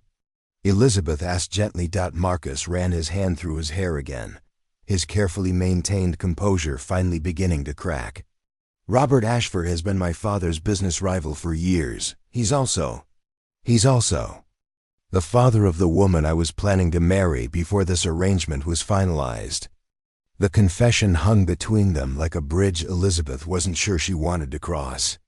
Marcus's honesty about his feelings for another woman should have stung, but instead, it felt like another piece of the puzzle falling into place. Marcus, she said carefully, what if the person Daniel Pierce represents isn't trying to destroy our families? What if they're trying to save us from being used in someone else's scheme? Marcus looked at her with surprise. What do you mean? Elizabeth moved to the greenhouse door, peering out at the Blackwood Estates grounds through the rain-streaked glass. Consider the timing. Your family's illegal practices are exposed just as you're about to be forced into a marriage that would give Robert Ashford access to both our family fortunes through the business partnerships he already maintains. She turned back to Marcus. And if my suspicions about the shipping contracts are correct, Ashford is already using our company for illegal activities that could expose us to federal prosecution, just like your family. Marcus's eyes widened as he followed her reasoning. He's positioning himself to control both transportation networks while ensuring that the actual owners are either bankrupted or imprisoned. And if you and I marry, combining our assets as the contracts specify, Ashford gains influence over the merged company while our families take the legal responsibility for whatever criminal activities he's orchestrated. They stared at each other in the greenhouse's humid atmosphere, surrounded by the innocent beauty of exotic flowers, while contemplating the web of deception that had been spun around their lives. We need to find Daniel Pierce, Marcus said finally. Elizabeth nodded. And we need to warn my father before he signs any more contracts with Ashford. Marcus stepped closer, his expression serious. Elizabeth, if we're right about this, challenging Ashford could be dangerous. He spent years building this scheme, and he has resources we can't match. Elizabeth met his gaze steadily. Then we'll have to be smarter than he is. Something passed between them in that moment. Not romance, perhaps, but a recognition of partnership, an acknowledgement that they faced a common enemy who threatened everything they held dear. The arranged marriage that had seemed like a prison began to transform into something else entirely, an alliance between two intelligent people who refused to be victimized by circumstances beyond their control. There's one more thing, Marcus said. If we're going to fight this together, you should know that my feelings for Victoria Ashford haven't disappeared simply because I've been forced into this engagement. Elizabeth appreciated his honesty. even as it confirmed what she'd already suspected. "And you should know that I've never harbored romantic illusions about our marriage. I understood from the beginning that it was a business arrangement. But—" Marcus prompted, sensing there was more. Elizabeth smiled, the expression carrying a warmth that transformed her entire face. "But I also believe that respect and partnership can grow into something deeper, given time and mutual effort. I don't expect you to love me, Marcus. I do expect you to treat me as an equal." Marcus extended his hand, and Elizabeth took it, their handshake sealing an agreement far different from the marriage contract their fathers had negotiated. "Partners, then," Marcus said. "Partners," Elizabeth agreed. The rain was beginning to subside. As they left the greenhouse together, walking toward the main house with a shared sense of purpose that neither had possessed when the afternoon began. They had uncovered a conspiracy that threatened both their families, identified a dangerous enemy who had been manipulating their lives for years, and discovered in each other an ally capable of both intelligence and courage. Jonathan Blackwood was in his study when they found him, bent over shipping manifests with the concentration of a man trying to solve an increasingly complex puzzle. He looked up as they entered, his expression shifting from mild curiosity to concern as he recognized the seriousness in their faces. "Father," Elizabeth said, closing the study door behind them, "we need to discuss Robert Ashford's business practices. And we need to discuss them now." Outside, the storm was passing, but another tempest was about to break over Chicago's shipping and railroad industries. The difference was that this time, Marcus and Elizabeth would face it together, armed with the truth and the determination to protect their families from those who would destroy them for profit. The arranged marriage that had seemed like the end of their individual dreams was about to become the beginning of something neither had expected, a true partnership forged in adversity and strengthened by mutual respect.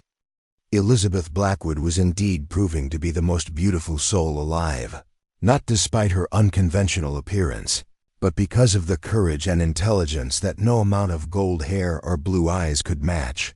And Marcus Wellington was finally beginning to understand that sometimes the greatest love stories don't begin with passion, but with two people choosing to stand together against a world that would tear them apart. The private dining room at the Palmer House Hotel buzzed with the subdued energy of Chicago's most powerful men conducting business over brandy and cigars. Daniel Pierce had chosen the location carefully public enough to seem innocuous, private enough to ensure their conversation wouldn't be overheard by curious ears that might report back to Robert Ashford. Marcus and Elizabeth sat across from the mysterious investigator, their chairs positioned to allow them both clear views of the room's entrances. Elizabeth had insisted on attending despite Pierce's initial reluctance to include her in what he'd termed delicate negotiations. Her quiet determination had worn down his objections, and Marcus found himself grateful for her presence as they prepared to navigate whatever revelations Pierce had brought.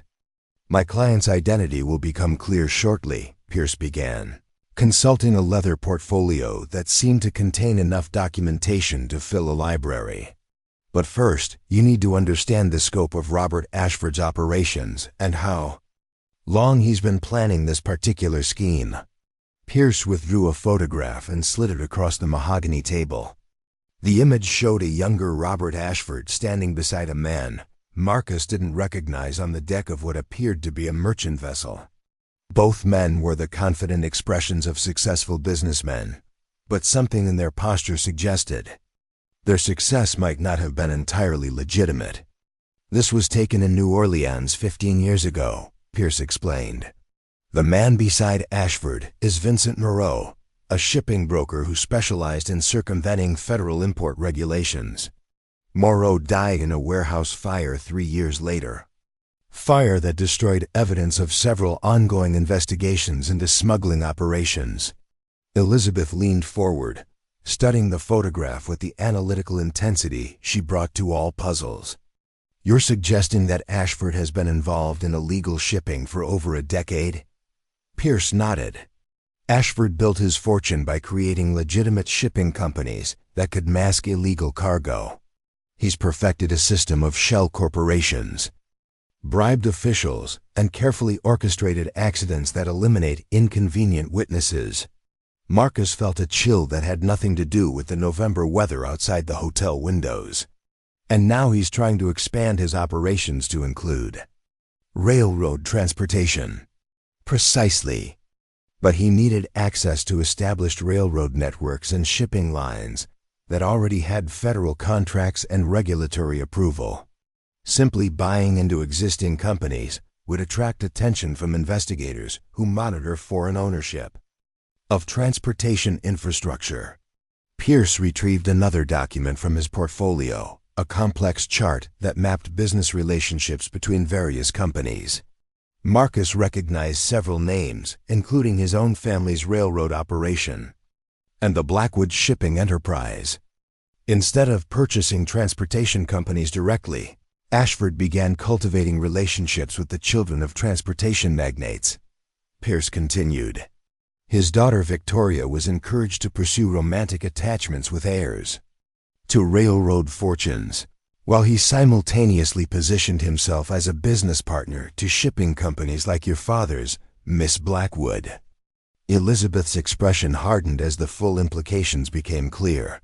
Victoria's relationship with Marcus wasn't coincidental. According to my investigations, Miss Ashford was specifically directed to charm young Mr. Wellington. The plan was for them to marry, giving Ashford influence over the Wellington Railroad empire through his daughter's husband. Marcus felt the foundation of his memories shifting beneath him. Every stolen kiss with Victoria, every whispered promise, every moment he believed represented genuine affection, all of it had been orchestrated by her father's ambition. The pain was sharp and immediate, but underneath it, he recognized something that might eventually become relief. But the arranged marriage between Marcus and myself disrupted that plan, Elizabeth said, her voice steady despite the magnitude of what they were discovering. Pierce smiled for the first time since their conversation began, the expression carrying genuine admiration. Your arranged marriage created a problem Ashford hadn't anticipated. If you married Mr. Wellington, his daughter's influence over the railroad fortune would be eliminated. So he began working to ensure that both your families would be so financially desperate that marriage would seem like the only solution to your troubles. He orchestrated the federal investigation into our business practices, Marcus said, understanding flooding through him like cold water. The investigation was legitimate, Pierce clarified. Your father's company did engage in the illegal practices they're being prosecuted for. But the evidence that triggered the investigation was provided by someone with intimate knowledge of your accounting systems, someone who had access to records that should have been confidential. Elizabeth's eyes narrowed. Robert Ashford had access to Wellington Railroad's financial records? Pierce consulted his notes. Through a series of shell companies, Ashford has been providing financing for several of your father's questionable ventures. In exchange for these loans, he required detailed financial reporting that gave him complete knowledge of your illegal activities. Marcus stared at the investigator, pieces of a puzzle clicking into place with sickening clarity. He loaned us the money that financed our illegal operations, then used evidence of those operations to trigger the federal investigation that's destroying us. And simultaneously, he was using your father's shipping company for his own illegal cargo while positioning himself to blame the Blackwood family if those activities were discovered, Pierce said to Elizabeth. The private dining room seemed to grow smaller as the web of deception revealed itself in all its elaborate complexity. Ashford had spent years manipulating both families, creating the very problems he then offered to solve through business partnerships and arranged marriages. But you said your client's identity would become clear, Elizabeth observed. Who has the resources and motivation to investigate Ashford so thoroughly? Pierce's expression grew serious. Someone who has been tracking Ashford's criminal activities for years, waiting for the right moment to expose him. Someone who understood that Ashford's latest scheme would provide the evidence needed to destroy his entire network. The dining room door opened, and Marcus turned to see a figure he recognized but couldn't immediately place: an elderly gentleman with silver hair and intelligent eyes who moved with the careful dignity of someone who had learned to husband his strength for important moments. "Judge Harrison Pemberton," Pierce said, rising from his chair. "Allow me to present Mr. Marcus Wellington and Miss Elizabeth Blackwood." Marcus's confusion cleared as he recognized Harrison's grandfather, a federal judge with a reputation for integrity that was legendary even among Chicago's cynical political establishment. Judge Pemberton had served on the federal bench for 30 years, presiding over cases that shaped national transportation law. "Mr. Wellington, Miss Blackwood," Judge Pemberton said, taking the chair Pierce offered. "I apologize for the deception, but it was necessary to ensure that our conversation remained confidential." Elizabeth leaned forward. "You're Daniel Pierce's client?" Judge Pemberton nodded. "I've been investigating Robert Ashford's criminal network for 3 years, ever since evidence came to light suggesting he was using federal transportation contracts to facilitate smuggling operations. But Ashford has been careful to insulate himself from direct prosecution. Until now," Pierce added. "The scheme to manipulate both your families provided the leverage we needed to trace his illegal activities back to their source." Marcus struggled to process the revelation that Harrison's grandfather had been working behind the scenes to protect families he barely knew. "Why would you risk your reputation to help us?" Judge Pemberton's expression softened. "Because Robert Ashford's crimes extend far beyond financial fraud. The cargo he's been smuggling includes weapons destined for criminal organizations, drugs that are poisoning our cities, and human beings forced into slavery. Stopping him isn't just about protecting your families, it's about protecting countless innocent people." The weight of that responsibility settled over the dining room like a heavy blanket. Marcus realized they weren't just dealing with business, rivalry, or family disputes, but with a criminal enterprise that threatened the safety of thousands of people. "What evidence do you need from us?" Elizabeth asked, her voice carrying the determination of someone who understood the stakes. Pierce opened another section of his portfolio, revealing documents that bore both the Wellington and Blackwood family crests. "We need you to proceed with your marriage as planned, but with modifications to the contracts that will expose Ashford's financial connections to both your companies." "How?" Marcus asked. Judge Pemberton explained. "The original marriage contracts contained clauses that would have allowed Ashford to gain control over your merged transportation assets, while your families remained legally responsible for any criminal activities. We want you to modify those clauses to create a trap." Elizabeth's eyes brightened with understanding. "We make it appear that the marriage gives Ashford the control he wants, but actually ensures that any illegal activities can be traced directly to him." "Precisely," Pierce confirmed. "With the modified contracts, any criminal cargo shipped through your companies will create a paper trail that leads directly to Ashford's shell corporations. When we reveal his illegal operations, the evidence will be irrefutable." Marcus felt a mixture of excitement and terror at the audacity of the plan. "And if Ashford discovers what we're doing before you can arrest him?" Judge Pemberton's expression grew grim. "Then you'll be in considerable danger. Men like Ashford don't hesitate to eliminate threats to their operations." The dining room fell silent as Marcus and Elizabeth contemplated the choice before them. They could retreat to safety, allow Ashford's scheme to proceed, and hope that someone else would eventually stop his criminal network. Or they could risk everything to ensure that justice was served and innocent people were protected. Elizabeth spoke first. "When do we begin?" Pierce smiled. "The modified contracts are already prepared.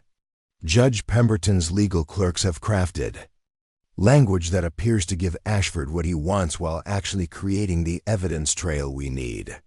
Marcus looked at Elizabeth, seeing in her face the same determination that had drawn his admiration in the greenhouse. "Are you certain about this?" Elizabeth met his gaze steadily. "I've never been more certain of anything in my life." Judge Pemberton reached across the table and clasped both their hands. "What you're undertaking requires considerable courage. But you should know that you're not alone in this fight. The federal government is committed to stopping Ashford's criminal network, and we will provide whatever protection and support you need." As they prepared to leave the Palmer house, Marcus realized that his arranged marriage to Elizabeth had evolved into something far more significant than either of them could have imagined. They were no longer victims of circumstances beyond their control, but active participants in a battle between justice and corruption.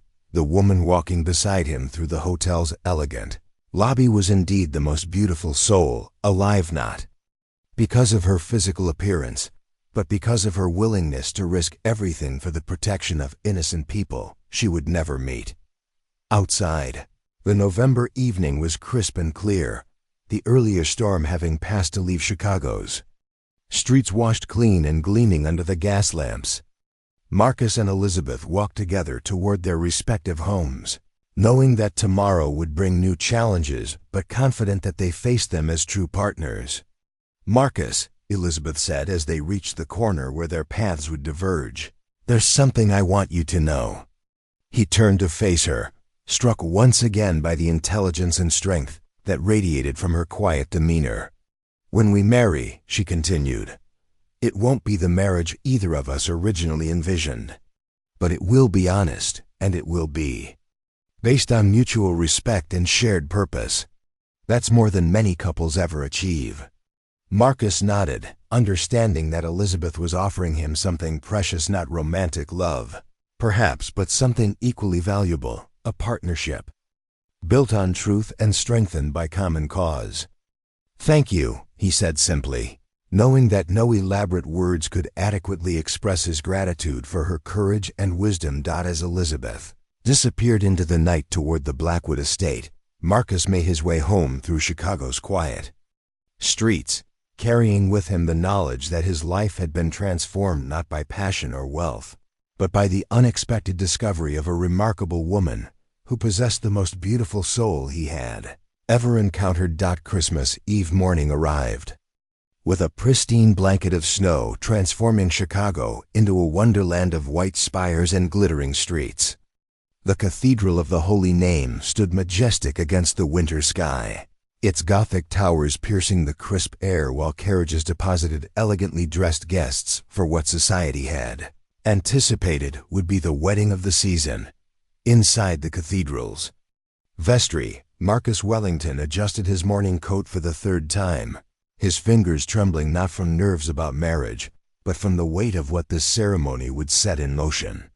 Hidden beneath the traditional wedding contracts lay the modified documents that Judge Pemberton's legal team had crafted, papers that would appear to give Robert Ashford everything he desired while actually creating the evidence needed to destroy his criminal empire. Theodore Wellington Sr. paced behind his son, his face bearing the haggard expression of a man who had spent weeks grappling with revelations that shattered everything he believed about his business relationships. The discovery that Ashford had been manipulating the Wellington family for years, providing the very loans that financed their illegal activities before exposing those same activities to federal investigators, had left Theodore questioning every decision he'd made as head of the family empire. "The federal agents are positioned throughout the cathedral," Theodore said quietly, consulting his pocket watch. "Judge Pemberton assured me they'll be unobtrusive, but ready to act if Ashford attempts anything unexpected." Marcus nodded, straightening his white bow tie with hands that had grown steadier as the morning progressed. The past month of preparation had transformed him from a reluctant participant in an arranged marriage into an active agent of justice. The knowledge that he and Elizabeth were working to protect innocent people from Ashford's criminal network had given their union a purpose that transcended personal desire or family obligation. A soft knock at the vestry door announced the arrival of Harrison Pemberton, who entered wearing the formal attire of a groomsman, but carrying the grave expression of someone who understood the true stakes of the day's events. His grandfather, Judge Pemberton, had positioned Harrison as Marcus's closest attendant to ensure communication between the wedding party and the federal agents monitoring the ceremony. "Elizabeth is ready," Harrison reported, his voice low enough to avoid being overheard by any servants who might be listening outside the door. "She's remarkable, Marcus. I've never seen anyone face danger with such composure." Marcus felt a surge of pride and gratitude for the woman who had chosen to stand beside him in this perilous undertaking. Over the past month, as they'd worked together to perfect their deception, he'd witnessed qualities in Elizabeth that made her more beautiful than any society belle he'd ever encountered. Her intelligence, courage, and unwavering moral compass had earned his deepest respect, and something that was beginning to feel very much like love. Not the passionate infatuation he'd felt for Victoria, but something deeper and more enduring. Cathedral bells began their solemn toll, signaling that the ceremony was about to begin. Through the vestry's stained glass windows, Marcus could see the assembled guests taking their seats in the nave, Chicago's most prominent families, unaware that they were about to witness not just a wedding, but the culmination of a federal investigation that would reshape the city's business landscape. In the front row, Robert Ashford sat with his wife and daughter, his expression radiating the satisfaction of a man who believed his years of careful planning were about to reach fruition. Beside him, Victoria appeared pale and subdued, her golden beauty dimmed by what Marcus now recognized as the burden of knowledge about her father's true nature. Daniel Pierce had confirmed that Victoria had only recently learned the extent of her father's criminal activities and her own unwilling role in his schemes. Marcus felt a pang of sympathy for Victoria, understanding that she was as much a victim of her father's manipulation as he had been. The love he'd felt for her had been genuine, even if her initial interest had been orchestrated by Ashford's ambitions.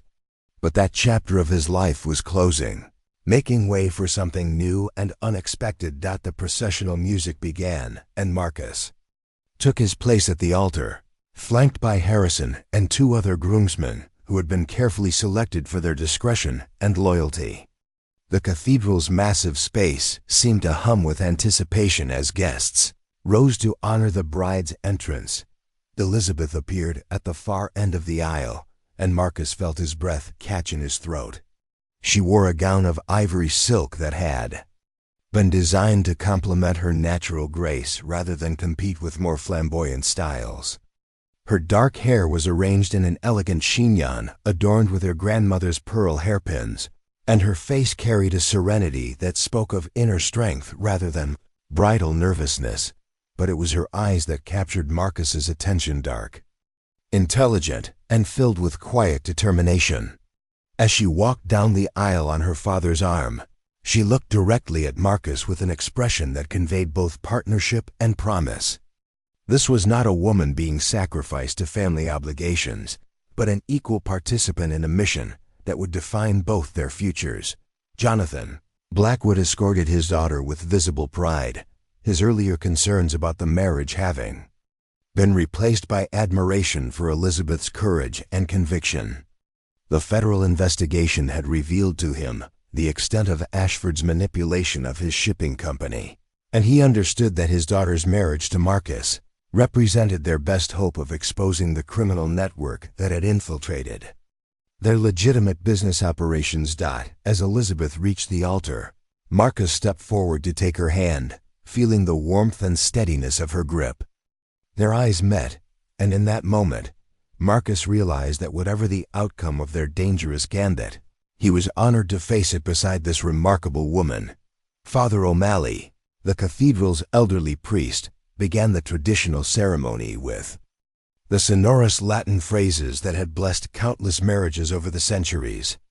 But beneath the familiar ritual, Marcus and Elizabeth were acutely aware of the federal agents positioned throughout the congregation and the modified contracts waiting to be signed after the religious ceremony concluded.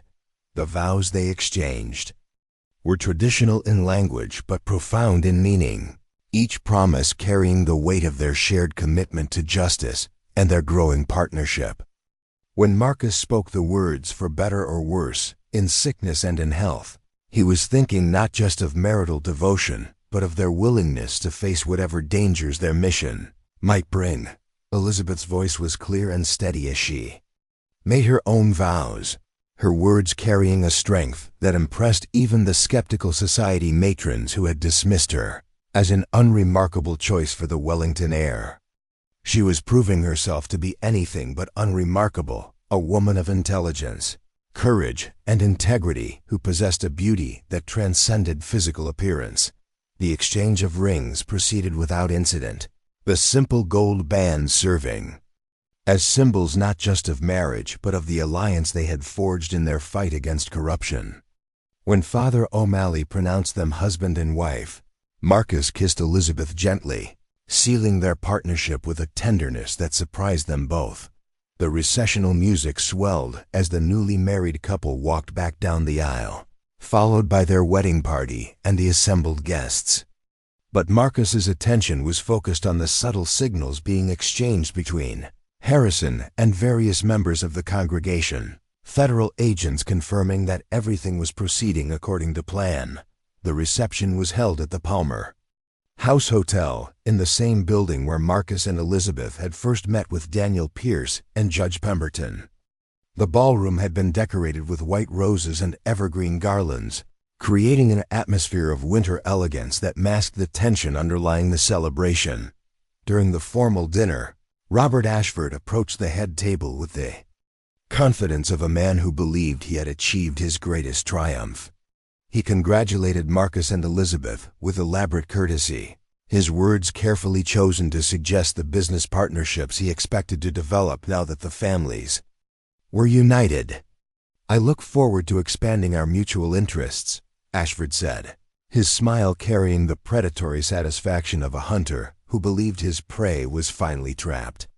The combination of Wellington Railways and Blackwood Shipping, with the guidance of experienced partners, could revolutionize transportation throughout the Midwest.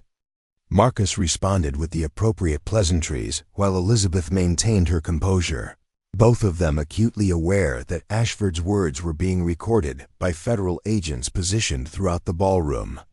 Every statement the man made about his plans for their combined companies would serve as evidence of his intent to expand his criminal operations. The contract signing ceremony was scheduled for 9 o'clock, after the dinner and dancing, but before the evening's festivities concluded. Marcus and Elizabeth took their places at a table that had been arranged in full view of the assembled guests, with Theodore Wellington, Jonathan Blackwood, and Robert Ashford serving as witnesses to the documents that would legally bind the couple and merge their family assets. Judge Pemberton, present in his capacity as a family friend, oversaw the proceedings with the authority of his judicial position. The contracts appeared identical to those originally negotiated, but hidden within their complex legal language were the modifications that would expose Ashford's criminal network once he began using the merged transportation companies for illegal cargo. Ashford signed the partnership agreements with obvious satisfaction, his signature authorizing expanded business relationships that he believed would give him unprecedented control over Chicago's transportation infrastructure. What he didn't realize was that those same agreements contained provisions that would make him legally responsible for any criminal activities conducted through the companies he now partially controlled. As the final signatures were completed, Elizabeth caught Marcus's eye across the contract table. They had done it successfully, deceived one of Chicago's most dangerous criminals, while positioning themselves to bring down his entire network. The marriage that had begun as a financial necessity had evolved into a moral crusade that would protect countless innocent people from Ashford's predatory schemes. The dancing continued past midnight, with Marcus and Elizabeth maintaining their roles as newlyweds, celebrating the happiest day of their lives. But beneath the surface festivities, they were both aware that their real work was just beginning. In the coming weeks, Ashford would begin using their transportation companies for illegal cargo, creating the evidence that federal investigators needed to arrest him and dismantle his criminal empire. 3 weeks later, the arrests began. Federal agents simultaneously raided Ashford's offices, warehouses, and shell companies across 5 states, seizing records that documented 15 years of criminal activity. The modified marriage contracts had worked exactly as Judge Pemberton had planned, creating an irrefutable paper trail that connected Ashford directly to weapons smuggling, drug trafficking, and human slavery operations. Robert Ashford was arrested at his mansion on a snowy January morning, charged with crimes that would ensure he spent the rest of his life in federal prison. His criminal network collapsed within days, as associates and subordinates either fled the country or negotiated plea agreements in exchange for testimony against their former leader. Victoria Ashford visited Marcus and Elizabeth one afternoon in February, arriving at the Blackwood estate with the pallor and hollow-eyed appearance of someone who had watched her entire world crumble around her. The federal investigation had revealed that her father had manipulated her romantic relationships for criminal purposes, using her genuine emotions as tools in his larger scheme. "I need you to know that my feelings for you were real," she told Marcus as they sat in the same drawing room where he had first begun to understand Elizabeth's remarkable character. "Whatever my father planned, whatever he told me to do, my love for you was genuine." Marcus nodded, understanding Victoria's need for absolution, but feeling no desire to rekindle what they had shared. "I believe you, Victoria. But we were both victims of your father's manipulation. The man I am now, the life I'm building with Elizabeth, it's not the same person who loved you." Victoria turned to Elizabeth, her blue eyes bright with unshed tears. "He's lucky to have found you. I hope you know that." Elizabeth's response was gracious but firm. "We're lucky to have found each other. Sometimes the best marriages are built on partnership rather than passion." As spring arrived in Chicago, Marcus and Elizabeth settled into their new life as husband and wife, residing in a renovated wing of the Blackwood estate that had been designed to accommodate both their individual interests and their shared commitment to social justice. Elizabeth continued her art and language studies, while also taking an active role in managing the shipping company that had been cleansed of Ashford's criminal influence. Marcus discovered that his Harvard business education, combined with Elizabeth's insights into international trade, made them formidable partners in legitimate transportation ventures. Together, they expanded both the railroad and shipping operations into new markets, building prosperity through honest enterprise rather than criminal activity. On a warm evening in May, as they walked through Elizabeth's gardens where spring flowers were beginning to bloom, Marcus reflected on the extraordinary journey that had brought them together. The arranged marriage that had seemed like a prison had become the foundation for a partnership more rewarding than any romance he had ever imagined. "Do you ever regret it?" he asked Elizabeth as they paused beside a fountain where water sparkled in the last rays of sunset. "Regret what?" she replied, her dark eyes reflecting the gentle light. "Missing the chance to marry for love, to experience the kind of passionate romance that poets write about." Elizabeth smiled, the expression transforming her face with a radiance that made Marcus's heart skip a beat. "Marcus, I did marry for love. Not the desperate, consuming passion that burns out quickly, but the deep, enduring love that grows between two people who choose to build something beautiful together."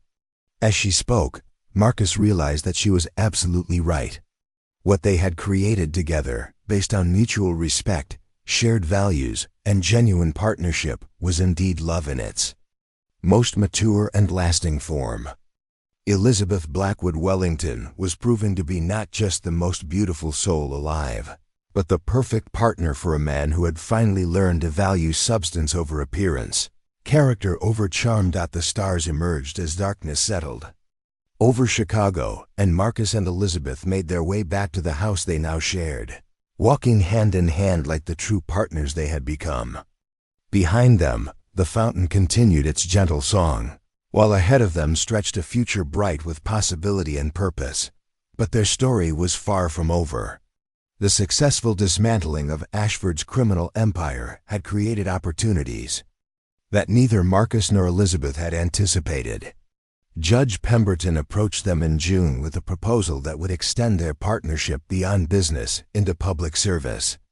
The federal government is establishing a new task force to investigate transportation-related crimes, Judge Pemberton explained during a private dinner at his family's estate.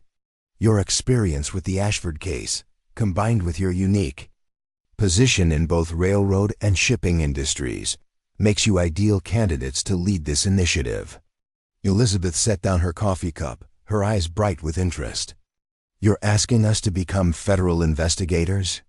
Special consultants. Judge Pemberton clarified. You would maintain your business operations while providing expertise and cover for federal agents, working to expose similar criminal networks across the country. Marcus leaned back in his chair, considering the implications. We'd be putting ourselves in danger again. You'd be protecting others from the kind of danger you've already faced, Judge Pemberton replied. The Ashford Network was just one of several criminal organizations, using legitimate transportation companies for illegal activities. The federal government needs people with your particular combination of business knowledge and investigative experience. The proposal sparked long conversations between Marcus and Elizabeth, as they walked through her ever-expanding gardens and discussed their future over quiet dinners in their private quarters.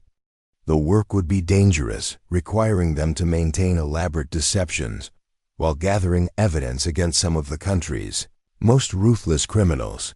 But it would also give deeper meaning to their partnership, transforming their marriage from a personal arrangement into a force for justice that could protect countless innocent people. We saved ourselves and our families, Elizabeth said one evening as they sat in her study, surrounded by the art collection that had first revealed her depth to Marcus. Perhaps it's time to save others. Marcus nodded, understanding that Elizabeth's sense of moral obligation matched his own growing desire to use their skills for the greater good. Together? Always together, Elizabeth confirmed. Their first case came in September, when they were asked to investigate suspicious cargo shipments through the Great Lakes shipping routes. Working under the cover of expanding their own business operations, Marcus and Elizabeth spent 3 months in Detroit, documenting a smuggling network that was using passenger steamships to transport stolen goods and illegal immigrants. The investigation required Elizabeth to pose as a wealthy investor interested in acquiring shipping assets, while Marcus played the role of a railroad heir seeking to expand his family's transportation empire. Their genuine expertise in both industries made their covers virtually undetectable, while their partnership allowed them to coordinate their activities with the seamless efficiency that had defeated Ashford. The Detroit smuggling ring was successfully dismantled by Christmas of 1924, leading to dozens of arrests and the rescue of over 100 people who had been trapped in forced labor situations. Marcus and Elizabeth returned to Chicago with a deeper understanding of their capabilities and a profound sense of satisfaction from their contribution to justice. Winter brought unexpected news that would test their partnership in new ways. Theodore Wellington Sr. announced his intention to retire from active business management, wanting to transfer full control of the railroad empire to Marcus and Elizabeth. The decision represented not just a professional transition, but Theodore's acknowledgement that his son had surpassed him in both business acumen and moral judgment. You've built something I never could have imagined, Theodore told them during the family dinner where he made his announcement. A partnership that combines the best qualities of both your families while serving purposes larger than profit. The transition brought new responsibilities and opportunities. Marcus and Elizabeth restructured both the railroad and shipping operations to create legitimate transportation networks that could compete effectively with criminal organizations, while providing employment and economic development in struggling communities. Their business innovations attracted national attention, leading to invitations to speak at universities and professional conferences about ethical business practices and the role of private enterprise in supporting law enforcement. Elizabeth, once dismissed by society as unremarkable, found herself recognized as one of the country's most insightful experts on international trade and transportation logistics. Marcus discovered that his Harvard business education, combined with his real-world experience fighting corporate corruption, made him a sought-after consultant for companies seeking to build sustainable, ethical operations.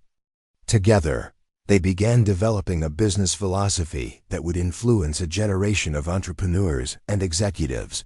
Spring of 1925 brought personal news that added another dimension to their evolving partnership. Elizabeth's doctor confirmed what she had begun to suspect: she was expecting their first child.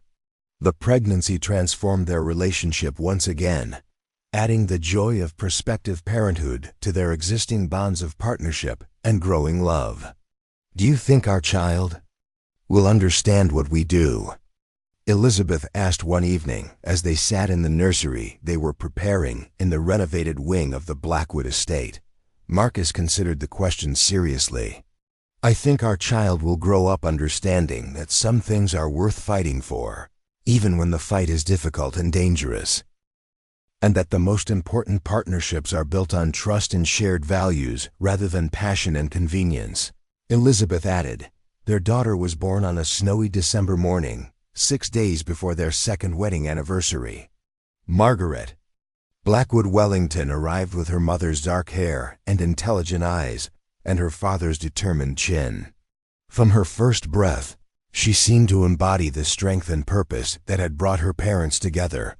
The Christmas of 1925 was unlike any either Marcus or Elizabeth had experienced before. They celebrated not just as husband and wife, but as parents, business partners, and federal consultants who had already helped dismantle 3 major criminal networks. The Blackwood estate was filled with family and friends who had witnessed their transformation from reluctant participants in an arranged marriage to one of Chicago's most respected and effective partnerships, Victoria Ashford.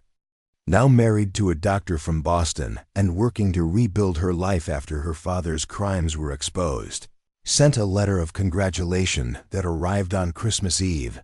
Her words were generous and sincere, acknowledging that Marcus and Elizabeth had created something far more valuable than the passionate romance she had once shared with him. "True love," Victoria wrote, "isn't about the intensity of feeling in a single moment, but about the depth of commitment that grows stronger through every challenge faced together." As 1926 began, Marcus and Elizabeth received their most significant assignment yet, investigating a network of criminal organizations that had infiltrated transportation systems across the entire eastern seaboard. The case would require them to travel extensively, maintain complex cover identities, and coordinate with federal agents in multiple states. But they approached the challenge with confidence, built on 2 years of successful partnership and a growing family that gave their work deeper meaning. Little Margaret would be cared for by her grandparents and a carefully selected household staff while her parents worked to make the world safer for her generation. On a warm evening in March, as they prepared for their departure to New York to begin the Eastern Seaboard investigation, Marcus and Elizabeth stood once more in the garden where they had first acknowledged their love for each other. Margaret slept peacefully in Elizabeth's arms, while spring flowers bloomed around them in testament to the beauty that could emerge from the most unpromising beginnings. "Do you ever wonder what would have happened if we had refused the arranged marriage?" Marcus asked, watching the sunset paint the sky in shades of gold and crimson. Elizabeth shifted Margaret gently, the baby's peaceful breathing a counterpoint to the fountain's musical splashing.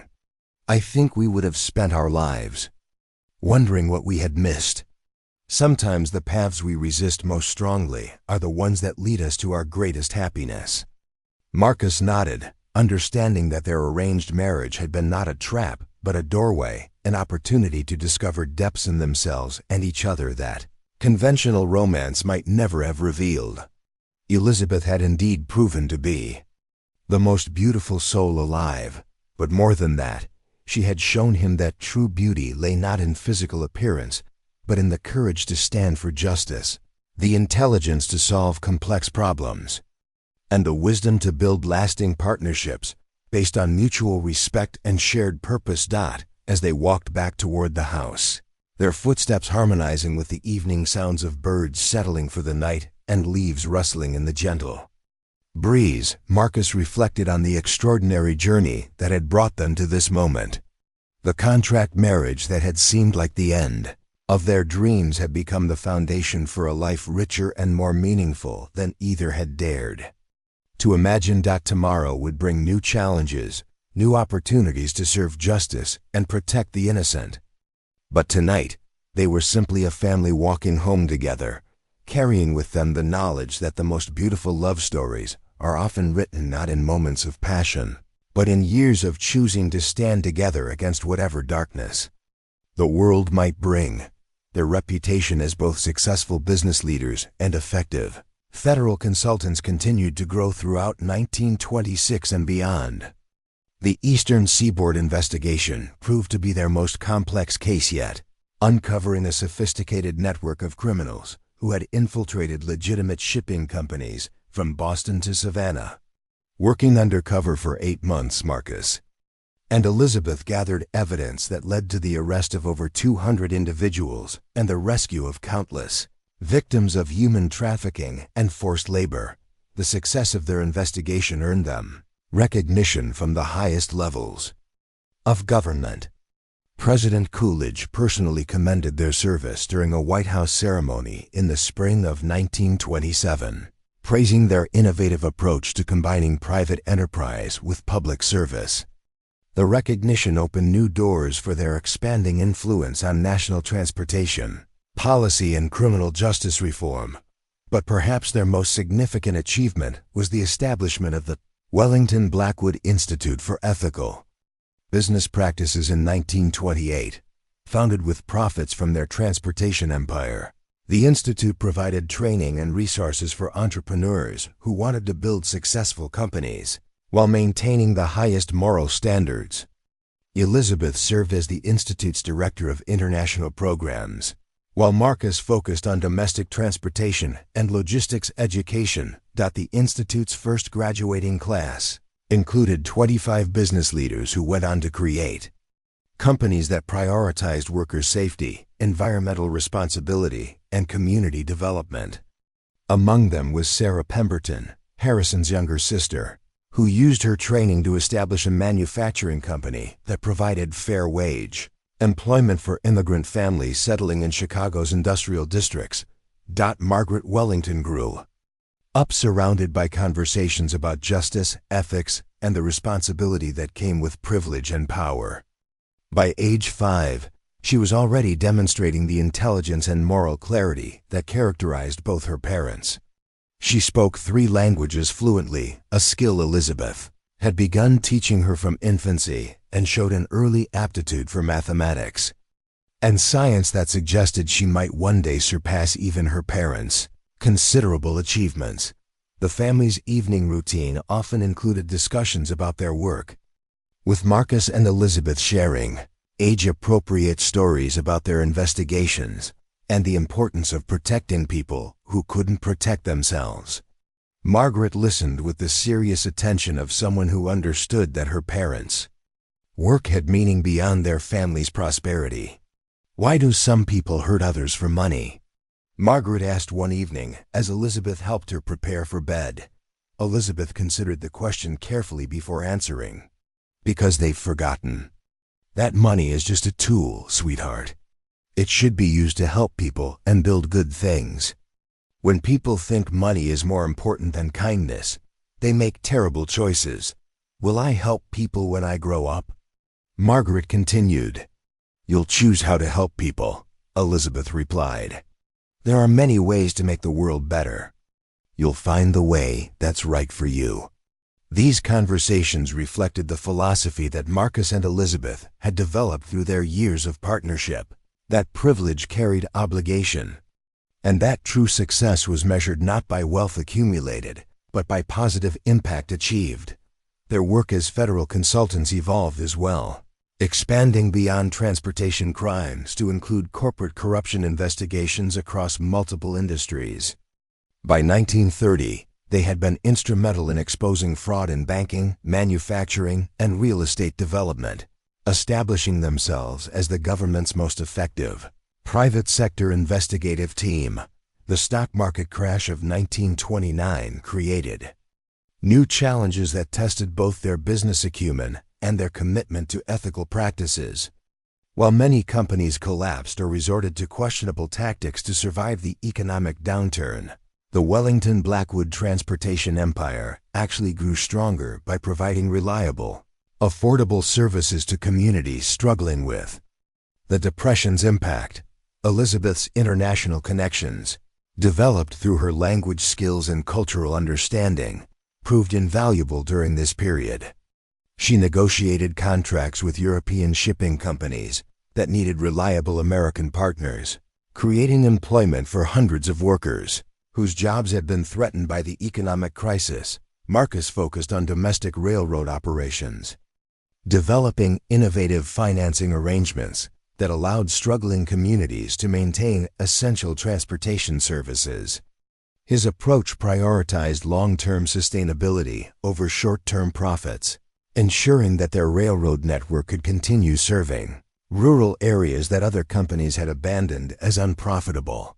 Their success during the Depression enhanced their reputation as business leaders who could thrive while maintaining their ethical principles. Harvard Business School invited them to teach a joint course on ethical leadership in crisis, which became one of the most popular offerings in the school's curriculum. Students were particularly impressed by Elizabeth's lectures on international business ethics. Despite never having attended university herself, her combination of real-world experience and intellectual rigor rivaled that of the most distinguished professors. She challenged students to consider the global impact of their decisions and to build business practices that could withstand both economic downturns and moral scrutiny. Marcus's contributions focused on the practical application of ethical principles in competitive markets. He used case studies from their own investigations to illustrate how criminal behavior ultimately weakened entire industries, while ethical practices created sustainable, competitive advantages that benefited all stakeholders. The couple's influence extended beyond academia into government policy as well. Throughout the early 1930s, they served as informal advisors to federal agencies, developing new regulations for transportation industries.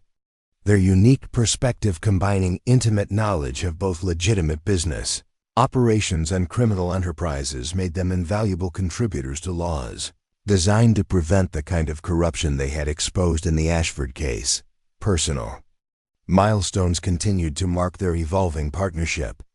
In 1932, they celebrated their 10th wedding anniversary with a quiet family dinner that reflected how completely their arranged marriage had transformed into genuine love and mutual devotion. Margaret, now 7 years old, presented them with a painting she had created depicting their family working in Elizabeth's garden, a scene that captured the harmony and purpose that characterized their shared life.